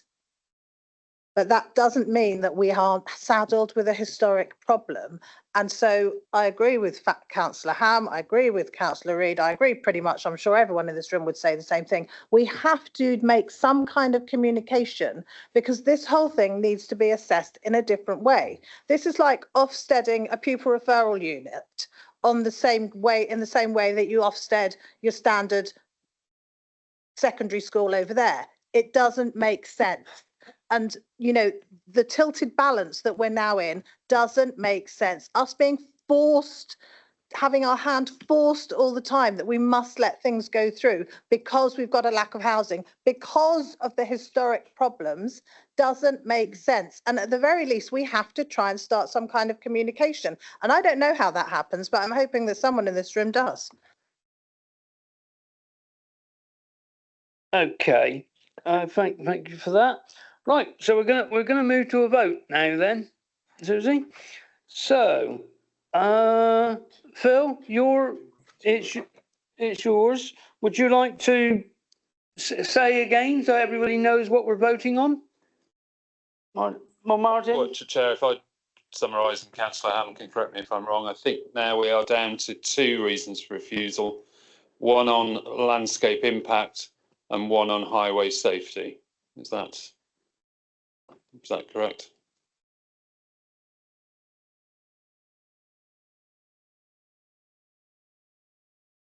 Can't hear you. I would still like to add in the pressure we're under due to the phosphates. I'm not quite sure how to word that, but it's. I know Alison is saying that it can be done, but it means the buying of credits for phosphate is just going to put the tilt of balance of profitability of building houses with the 30% affordables. It's just not going to happen. So you just go around in circles. Well, we're doing that at the moment again. Okay, Phil. Simon wishes to come in. Just to say, members, again, I'm sure you've picked it up when we're reading the report assessment for the application. This site falls actually within the phosphate catchment area, and there is a mitigation scheme to mitigate the impact of the additional phosphate which will be generated if the development were approved. I think your wider point, Councillor Ham, again, everyone in the room's heard it, but it doesn't translate into a reason for refusal. So I would strongly advise against including that in the list. Okay, Phil, you got that? So we've got down to 2 reasons. So I'm going to go all those people in favour of Phil and Susie's proposal to refuse for those reasons.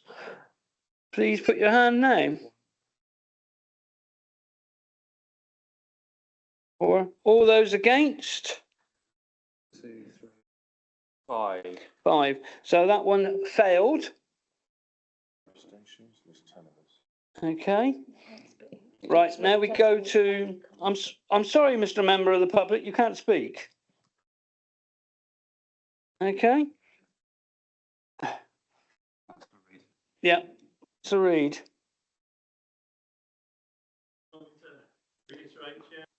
Yes, please, if you could. Okay, I think we've, as I say, reluctantly support this application, but also delegated to the officers, to yourself, Chair, as Chair, and to the ward member, a substantial increase in the 106 to the Active Travel Fund. Thank you. So I think Martin's got that one. Yep. Did all the members understand what Rob's proposal is? And Edric seconding. So we're going to go for that one now. To go with along with that proposal. So all those in favour, please. 6. All those against? 2. And abstentions? No. Okay, so that's carried. So it's proposed. It is approved on conditions laid out by Rob. Okay, thank you. Right, brilliant. Okay, so that's that one finished. Thank you. Martin, Request you for a want to comfort take break, please, Mr. Chairman. comfort break? Yeah, we can have 10 minutes. Cheers.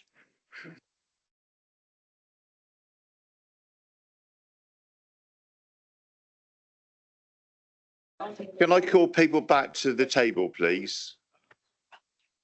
Thank you. Councillor Clark, Councillor Lovell, can I call you back to the table, please? I'm going to be pushy on behalf of the chair because we'd like a recess at one, wouldn't we, before we go into an afternoon meeting? So, thank you.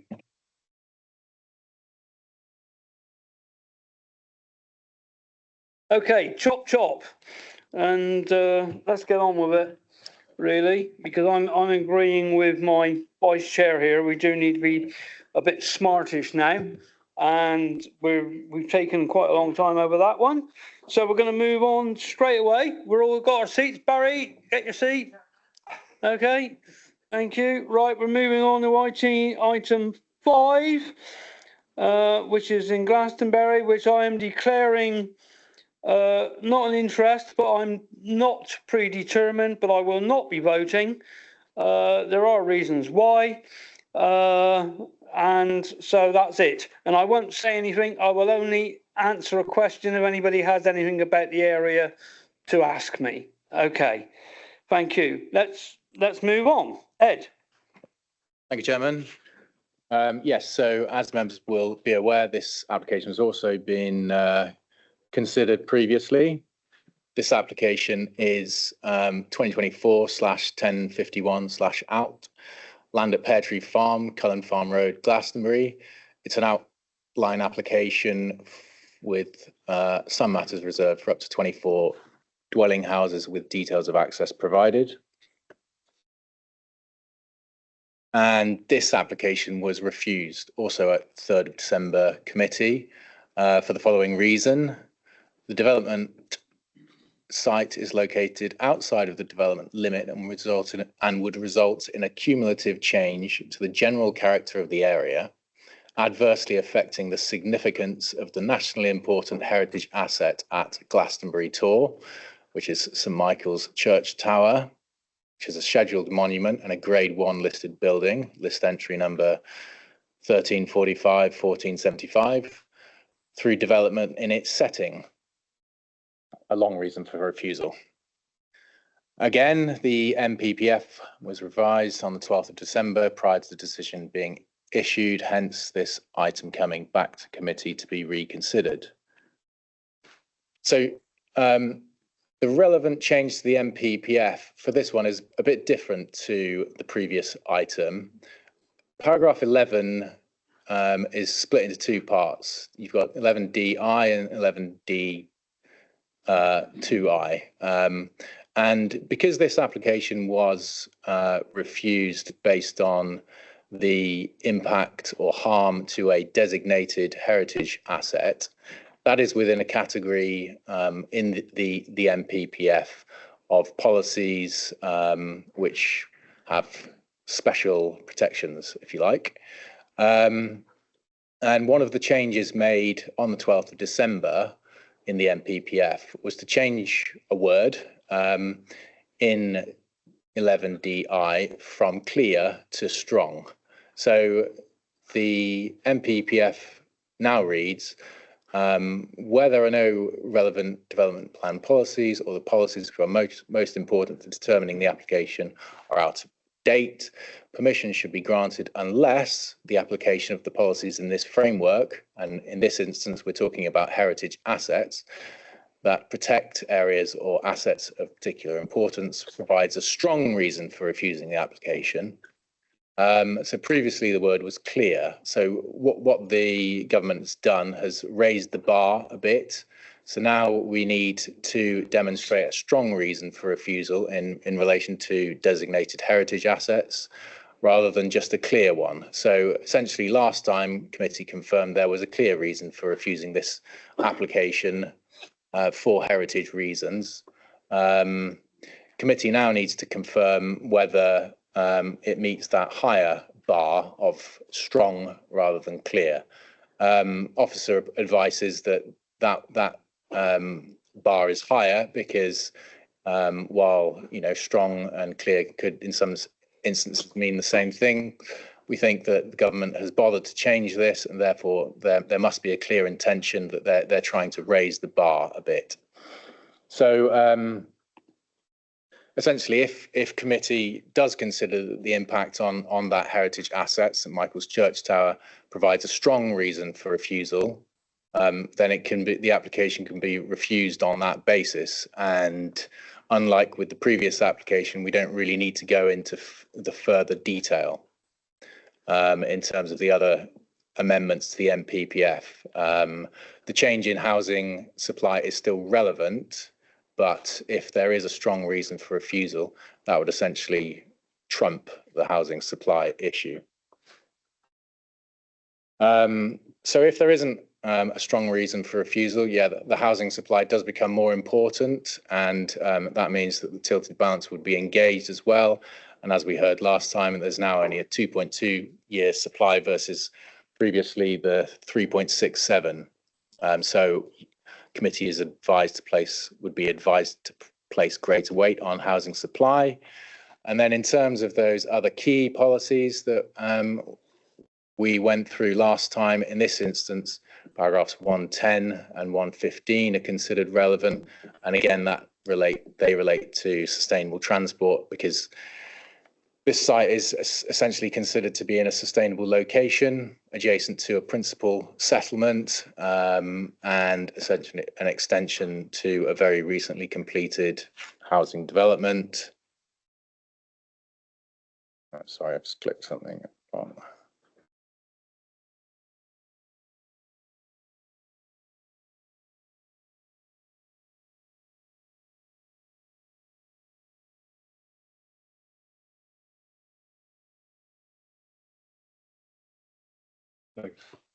We've got a problem there, Ed. Sorry, I think I'm back in the room now.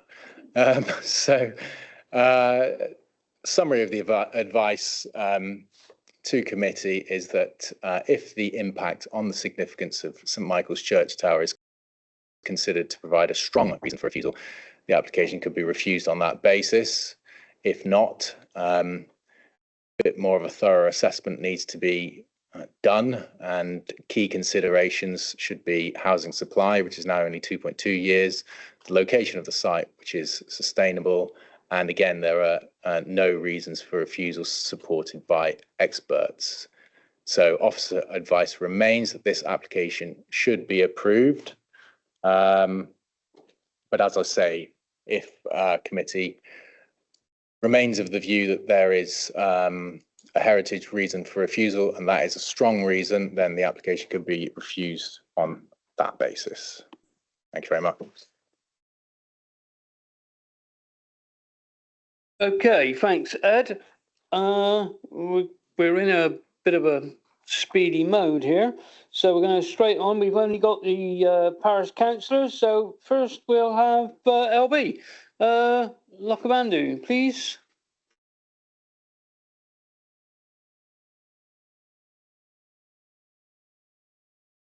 So thank you for allowing us to be here today. Oh, yeah. I'm disappointed this has come back to us. I think we still haven't quite heard a reason why the decision wasn't issued in a timely manner. I do appreciate, however, that government guidelines have changed and you have to reconsider on that basis. I think in essence, we would simply like to emphasise to you that in Glastonbury Town Council, and I'm speaking as the Mayor, we do consider the impact on the landscape to be significant. In particular, as I said last time, we are actively exploring the possibility of applying for World Heritage status for Glastonbury.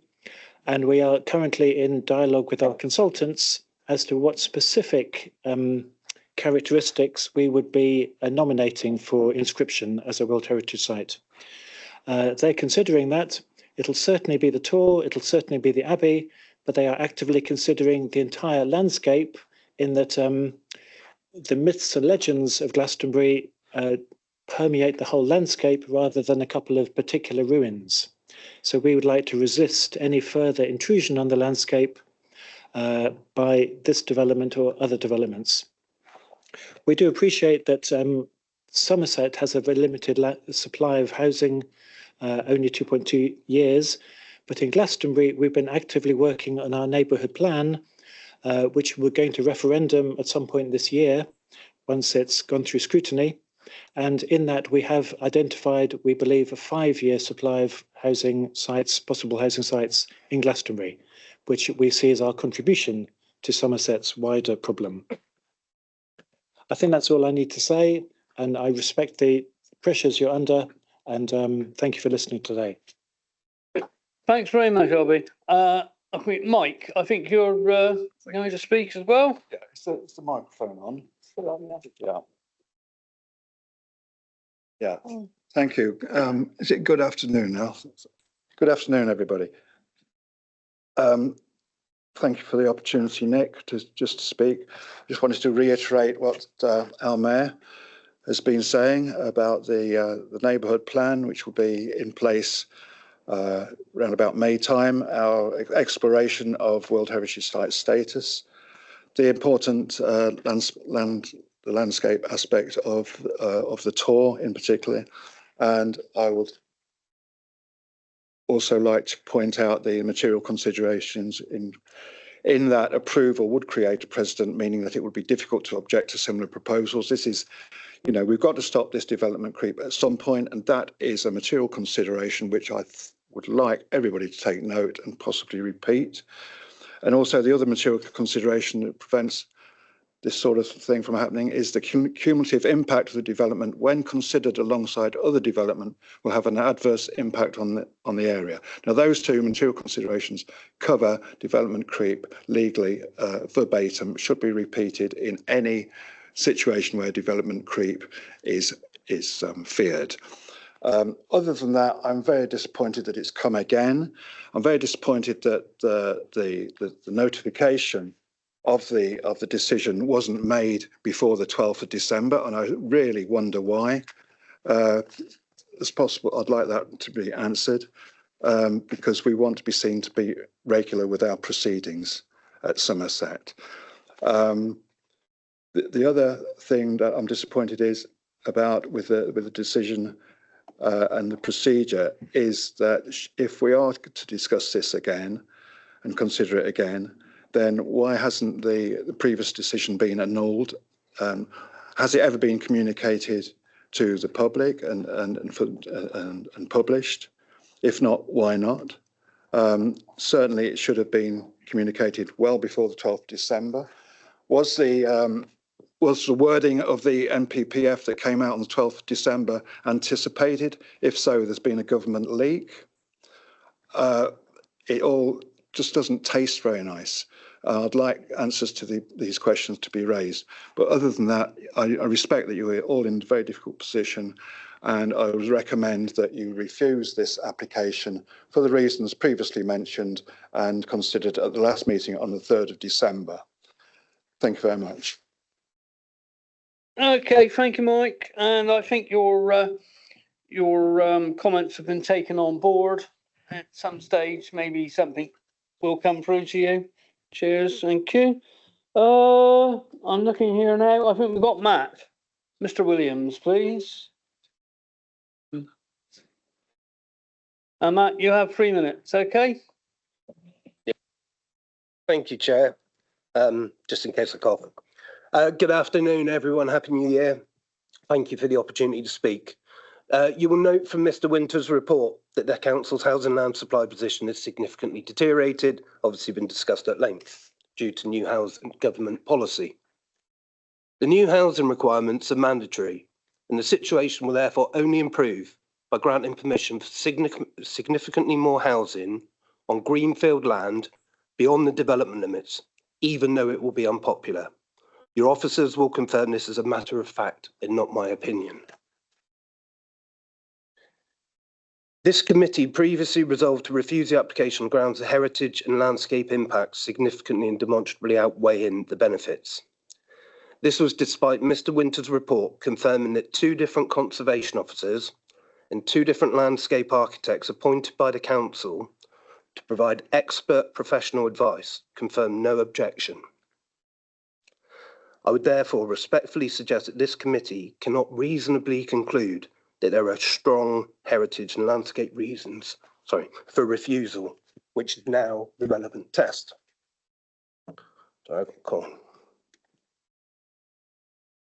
Mr. Winter's report also confirms that new national policy requires particular regards to delivering a sufficient supply of housing, and he has increased the weight from significant to very significant in the overall balance of considerations.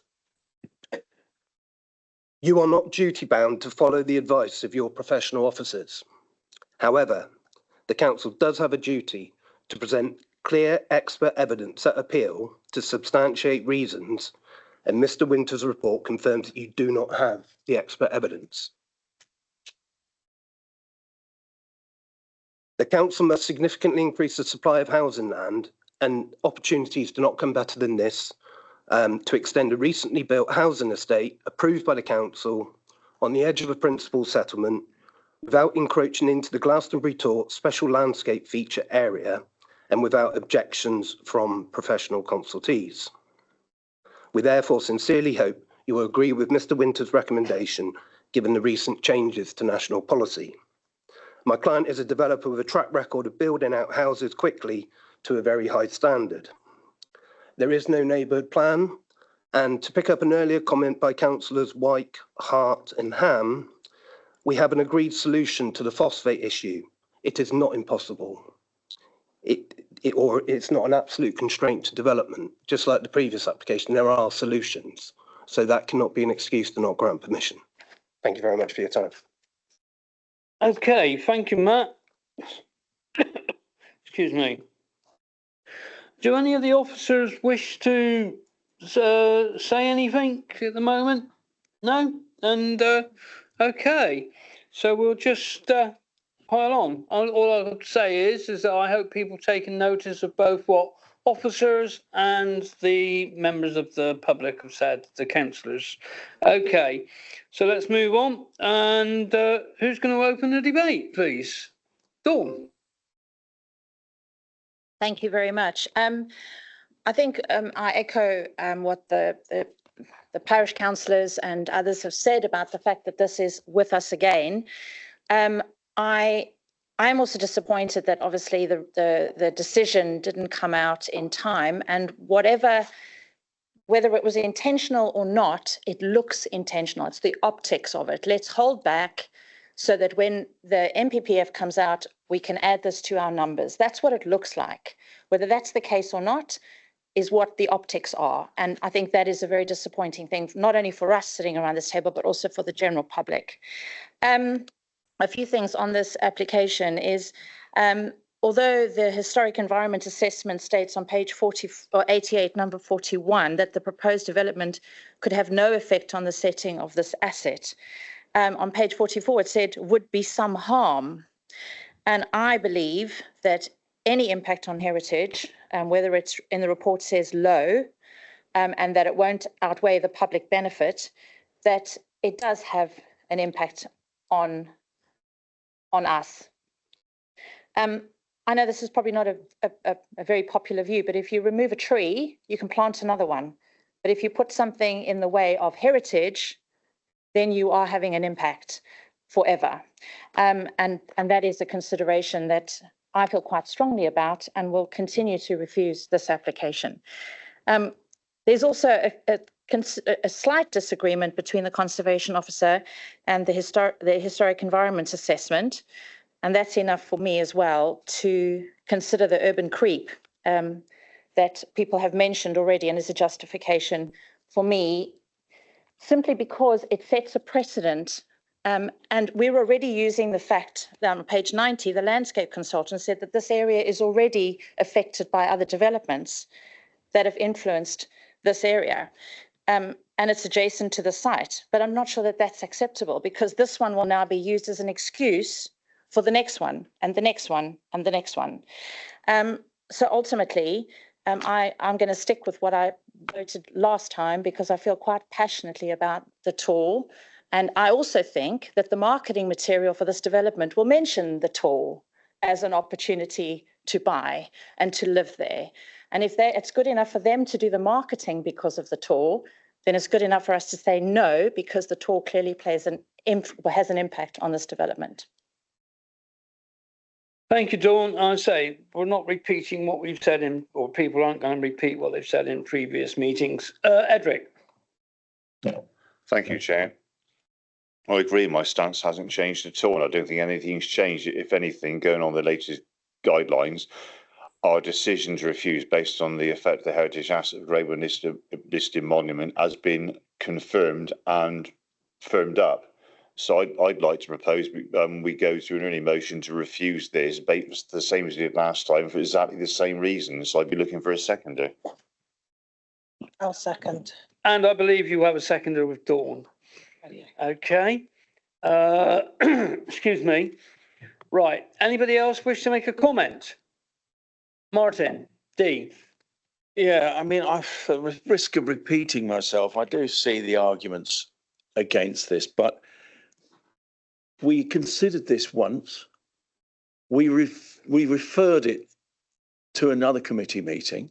We asked Ed to come back with reasoning questions we asked him at that time, which, as far as I recall, he reasonably did and gave us the answers that we wanted. And then a reason for refusal was found, which frankly, I'm not sure is all that strong, given that the amount of development that's around the base of Glastonbury anyway, and has been going on for centuries. I'm not quite sure where we stand on that. We also built in that land. I take Dawn's point entirely that you don't want development creep to come in. I get that. But a decision was taken in recent memory to build on land adjoining this. And it was actually part of, if I'm right, effectively in the same paddock. I just simply don't think we've got a very good case here to turn it down. And I voted previously, somewhat reluctant in some ways. I think the development looks good in itself. I'm quite happy with that. But I voted for, and I see no reason to change the way I voted. Okay, thank you, Martin. Anybody else like to speak? Susie? I see no reason to change the way I voted. And the way I voted was the way the majority voted. And I very much hope the same thing will happen today. As far as I'm concerned, strong, clear, these are semantics. They are semantics. And actually, well, I'm not going to get into a whole argument because it's a waste of time. But yeah, we don't want to build here. We don't want the development creep. We don't want the impact on something that is a world-renowned historic site. So I think we should go on with the vote. Thank you. I've got a quickly, does anybody else wish? Ros, you wish to say something? Again, I said this last time, I recognise that Glastonbury needs new housing and additional housing, and I recognise that we have a housing supply issue. And there are very few red lines I have, but this is one of them. It's a heritage one. We have got a site, and it's not just about the tower, it's the whole Tor. And this is on this occasion, I would support refusal, because cumulatively the impact is huge. And it's not as if it's going to be vast quantities of new housing or anything else. It's a fairly minimal development, but it will have maximal impact. As I made the joke last time, the most popular name in Mendip is Tor View. The number of houses will look at the Tor from all sorts of angles, and there is already been huge amount of development, and therefore I must have a red line on this one, and I'm afraid I cannot support it. Thanks, Ros, and I think Simon wishes to come in. Yeah, just to say, members, Ed's put the reason for refusal that you voted for last time. So just checking again before you continue the discussions, and Councillor Denton obviously made reference to it in her presentation to you. It is recognised that the harm that is set out there, it is less than substantial, but again, you are able to consider whether or not the less than substantial harm that is caused is outweighed by the public benefits of the proposal. And I think that's what Councillor Denton was certainly suggesting to you, that in her view, she recognises the harm is less substantial, but the benefits are still do not outweigh that harm. And effectively, that was the conclusion that you reached when you voted last time. Okay, thanks, Simon. Martin wishes to come in. Yeah, just before you go to the vote, Chair, as mentioned by Ed in his presentation, it'd be helpful if the proposer and seconder could just confirm that they consider that that is a strong reason for refusal rather than the previous wording, which was clear. Yeah. Thank you, Martin. Okay, Susie, before I go over to the proposer, do you wish to say something? Well, I just wonder whether we need to put the word strong in that somewhere. So whether we need to slightly alter that wording to say something like having a strong adverse effect, or having a significantly strong adverse effect on the nationally important heritage asset. Let's give them the word that they want. As the proposer, I'm happy That's to what semantics is all about. As proposer, I'm happy to firm the wording up. I should imagine Dawn will back me up on that. You okay, Dawn? Perfect, thank you. Yes, well.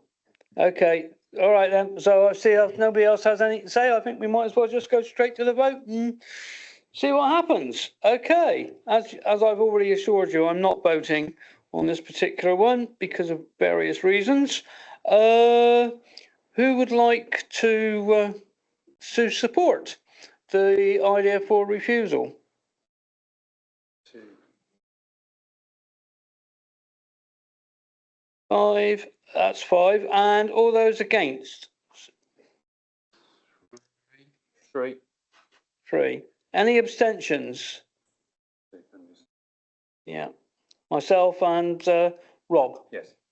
Okay, thank you. So that motion is carried to refuse. Okay, thank you.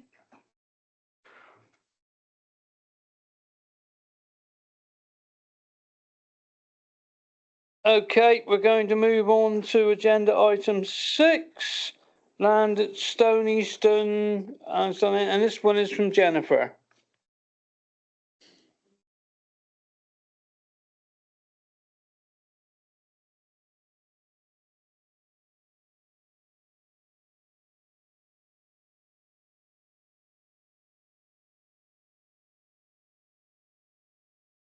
Okay. Thank you. Okay, let's fire ahead. So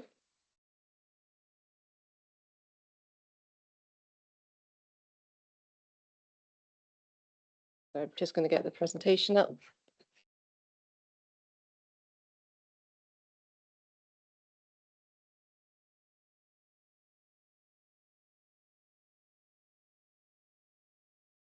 Okay, so this application relates to the erection of a detached 2-storey self-build dwelling house and garage. This is land at Stone Easton Lane, Stone Easton, near Wells. The recommendation is for refusal. Keeping to note there, it is proposed as a self-build.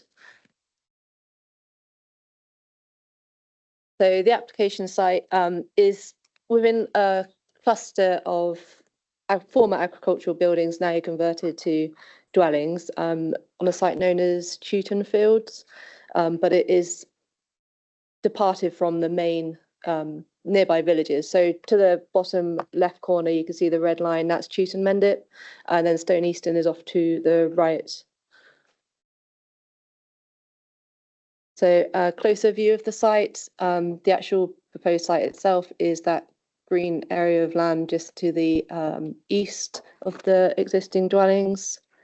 The location plan obviously shows the red line of the boundary. Okay, so these are existing and proposed site plans. Again, the existing dwellings are to the right, or to the east of that site. I think I was saying east and west incorrectly just now. So the dwelling itself is to the west, and it's also south of a existing equestrian centre as well.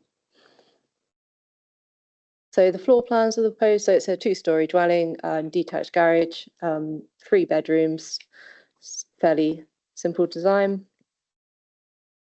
Again, roof plan as proposed. And the proposed elevation, so it's a mixture of timber cladding and natural stone. And the proposed garage elevations. So this is a perspective drawings, give you a better idea of how it would look once constructed. You can see the existing dwellings on the right-hand picture to the rear of that image. So these are photos of the site. So this is the site itself. It's currently used as extended garage from extended garden for one of the existing dwellings, which is the applicant's parents' dwelling. And so the image on the right is the existing dwelling, which will be closest to the proposal. On the left shows the access coming into the site. Again, this is the access leading up to the site. The right-hand picture, which is a image from that access looking back towards the application site itself. Okay, again, this is the access up to the site. It's quite a long access off of, I think it's Green Lane. Again, this is taken from the lane itself. So the application site would be near where those trees are in the to the rear of the photo. So the recommendation is refusal as it fails to comply with DP24 self-build policy. DP24 stipulates that sites that do not lie in a settlement or adjoining a named settlement would not be acceptable. So because this site doesn't lie adjacent to Stone Easton or Chewton Mendip, but within a cluster of former agricultural buildings, now say converted into dwelling houses, that doesn't constitute a named settlement, and as such doesn't comply with DP24. And that's the end of the presentation. Thank you, Chair. And thank you very much. And we only have Mr. Ben Reid, the applicant, please. Thank you. And you have 3 minutes, Ben, okay? Hi, thank you for the opportunity to speak. I'm applying to build a family home through policy DP24, the self-build single plot exception sites. We comply with the requirements of the policy because we are in housing need, have a strong local connection and cannot afford a home on the open market within 5 kilometres of the proposed site. My family and I are currently living with my parents at Chewton Fields. There are 6 of us in their 3-bed house. My teenage daughter has her own room and my wife and I and our 12-year-old son share the other bedroom. We are in dire housing need. I've lived at Chewton Fields for 31 years and my children have grown up there. They have been to Chewton Mendip School and now go to the Blue School in Wells. The council have agreed that I meet all the criteria required by policy DP24.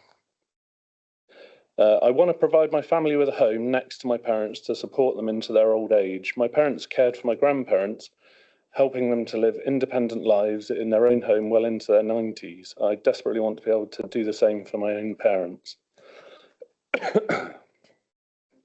The aim of policy DP24 is to sustain rural communities. We have a strong community at Chewton Fields, and I've received 6 wonderful letters of support and no objections. I have the full support of the parish council, who recognise how hard it can be for local people to afford suitable housing within their communities. The officer report objected to the location of the house at Chewton Fields Farm. We're actually in Chewton Fields, which is a settlement made up of 8 properties in the main group and a further 2 just down Green Street. There's also the equestrian centre, the farm, and Penny's soil supplies. While Chewton Fields is not on the list of rural settlements in the DP24 SPD, there is nevertheless an allowance in the policy for a dwelling to be constructed in a recognisable name settlement, even if this is only a small group of dwellings. Chewton Fields, in my view, meets the definition outlined in the SPD and therefore complies with policy DP24. There is a bus stop, an easy 5-minute walk away on the A39 Green Street junction that provides regular service to Wells or Bristol. There'd be no growth in the need for travel by private vehicle, as we already live at Chewton Fields.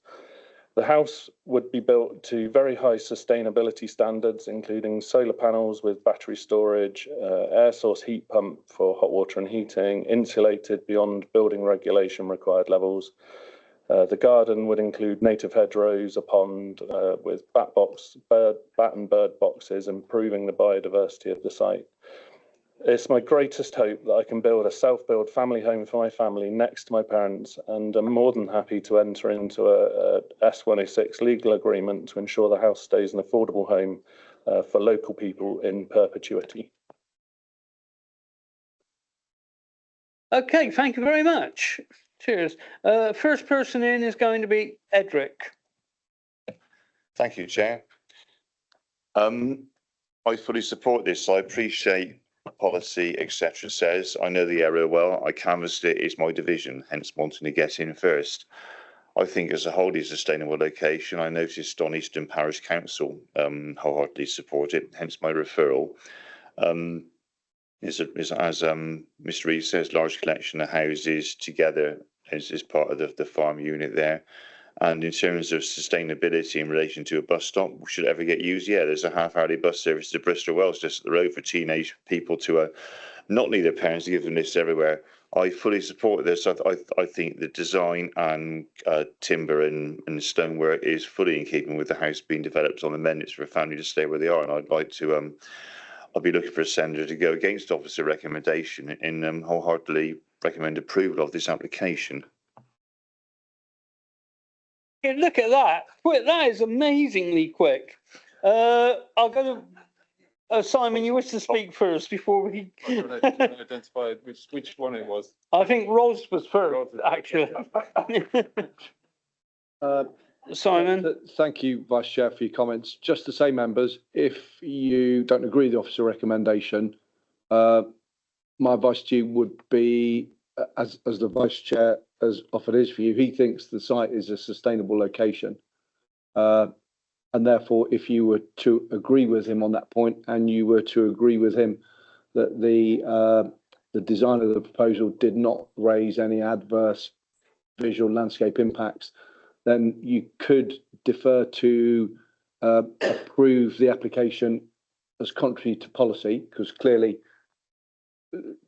our view is clearly set out in the report. Policy DP24 does not apply, but rather than approving it in accordance with policy DP24, you could approve it contrary to your policies CP1 and CP2 as a departure to the development plan, highlighting the sustainable location in your view, Chair, and effectively approve it under paragraph 11D of the MPPF. If you did go down that route, we would have to advertise it as a departure, which we could do following your decision. And if you did agree to approve it on that basis, you probably don't need to then worry about the mechanism of it remaining as a self-built dwelling, which if you were going down the route of DP24, you would have to. So again, a couple of things for you to think about if you are going to go with the Vice Chair's recommendation. Thank you, Simon. Ros, as we put you down as the seconder. Okay, I have a couple of issues I wanted to raise. Mm-hmm. One is, I would like to see it kept as notified as a self-build. We have very few self-builds in Planning East, and I think it's really important. But we recognise as a council that self-build is an important option. I look at obviously the Q-class houses adjoining, and I fully understand the officer is adhering to the policy, but I think that this is a good example.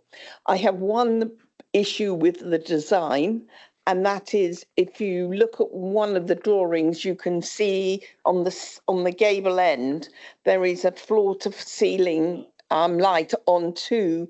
Now this is in open countryside, and that sort of window is very difficult to appropriately, thank you very much, curtain or whatever. Because, and I'm delighted to see there are no Velux windows, and therefore light spillage will be very limited. And I appreciate there are other houses there, but if we could have something around ensuring that that sort of window, and I don't know what we can do in planning terms, but it really does going to result in a lot of light spillage. And if I'm right on the layout, it faces out to the open countryside. Am I right? Yeah, from the layout. And I think that is unfortunate. I appreciate why they want the views, and I don't particularly want to diminish the views. I don't think it makes that material difference to the appearance of the property, but I do think the light spillage will be quite significant. But other than that, as a self-build, I'm very happy to support having one contrary to policy. Okay. Sorry. Would you like to? Just one quick thing. I believe that window actually faces towards the existing properties. Am I right? Yeah. So that window will actually not be facing towards the open countryside, but the existing. Yeah. Yeah. Sorry. If that is the case, then I have less concern about that. Okay. Thank you. No. Yes. Yep. Martin'd like to come in. Chair, if you are minded to approve the application, can conditions be delegated to officers to be imposed on the planning permission? And I'm hearing that the proposer and seconder want it subject to a section 106 agreement to secure it as a self-built unit, as a material consideration in granting permission. I would see it's a departure from DP24. Yeah, Rod, you okay with that? Okay, so we're okay there. Just to explain, Chair, for me, if that is the case, then section 106 and the obligation for it to remain as a self-build would not be necessary and or required. Okay, Martin. Any questions from anyone else? Yeah, Martin's first. No, I'll defer to Ros on this one if she wants to come back. Okay, Ros.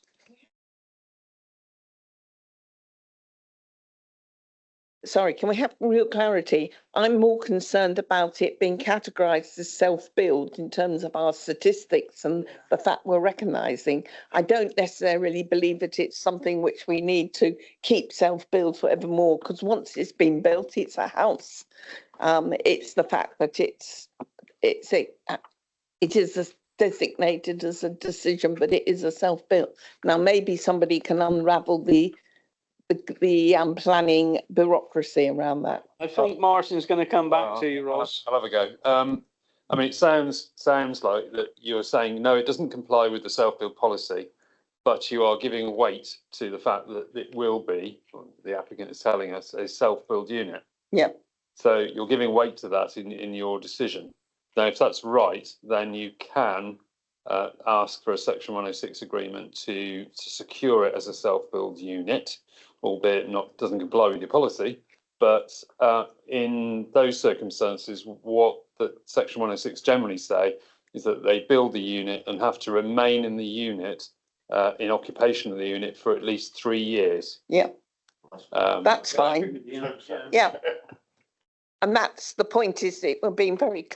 it being very clear, this is a self-build unit. We take the applicant at face value, but it is going to be self-built. And that 3 years gives us the confidence that it will be the case. Yeah, thanks for the clap. Sorry, one button in. Yeah, sure, you can come back. Sorry, but as proposed, I'm happy with that clarification from Rosin, who's more about planning than I do, and from the legals. I'm very happy with that as a decision. Thank you. So, does anybody wish to speak against the proposal? No. So we can go straight to the vote then. All those in favour, raise your hand now, please. All those against? 1. Okay, that's carried. You will be building your self-build house. Thank you. Right. We weren't sure if it's 10 of us, that's 9. Yeah, it's 9. It was 9. Yeah. Yeah, 9. Yeah. Okay, we can. 9. Do you want to double check? No, you're okay. Right, thank you. Okay, then we can move on to agenda item 7, which is 62 Whitstone Rise, Shepton Mallet, and that's Kirsty doing this one. Thank you. Hello, good afternoon. My application concerns the residential property of 62 Whitstone Rise in Shepton. It's proposed to construct a single-storey front, side and rear extension, and it's come to planning committee today for reasons of probity, as the applicant is a Somerset Council employee. My recommendation is for approval. This aerial photo shows the site. It's within a residential area of Shepton. Again, location and site plans. It's a semi-detached property. This is the existing elevation, so a 2-storey house with an associated garage. And this is the proposed extension. So it juts out slightly at the front, but is essentially a wraparound extension, all single storey. This is the proposed elevation showing the extension. This is the existing photographs of the rear of the house. These are the photographs showing the front and side elevations. Just to conclude that my recommendation is for approval, and it's come simply because the applicant is a council employee. Thank you, Chair. And thank you very much. Right, who would like to open the debate? Barry.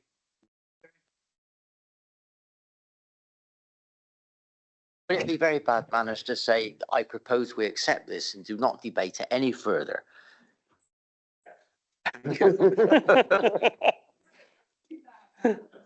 So you put a proposal in, and Edric seconding it. Does anybody else wish to speak? No.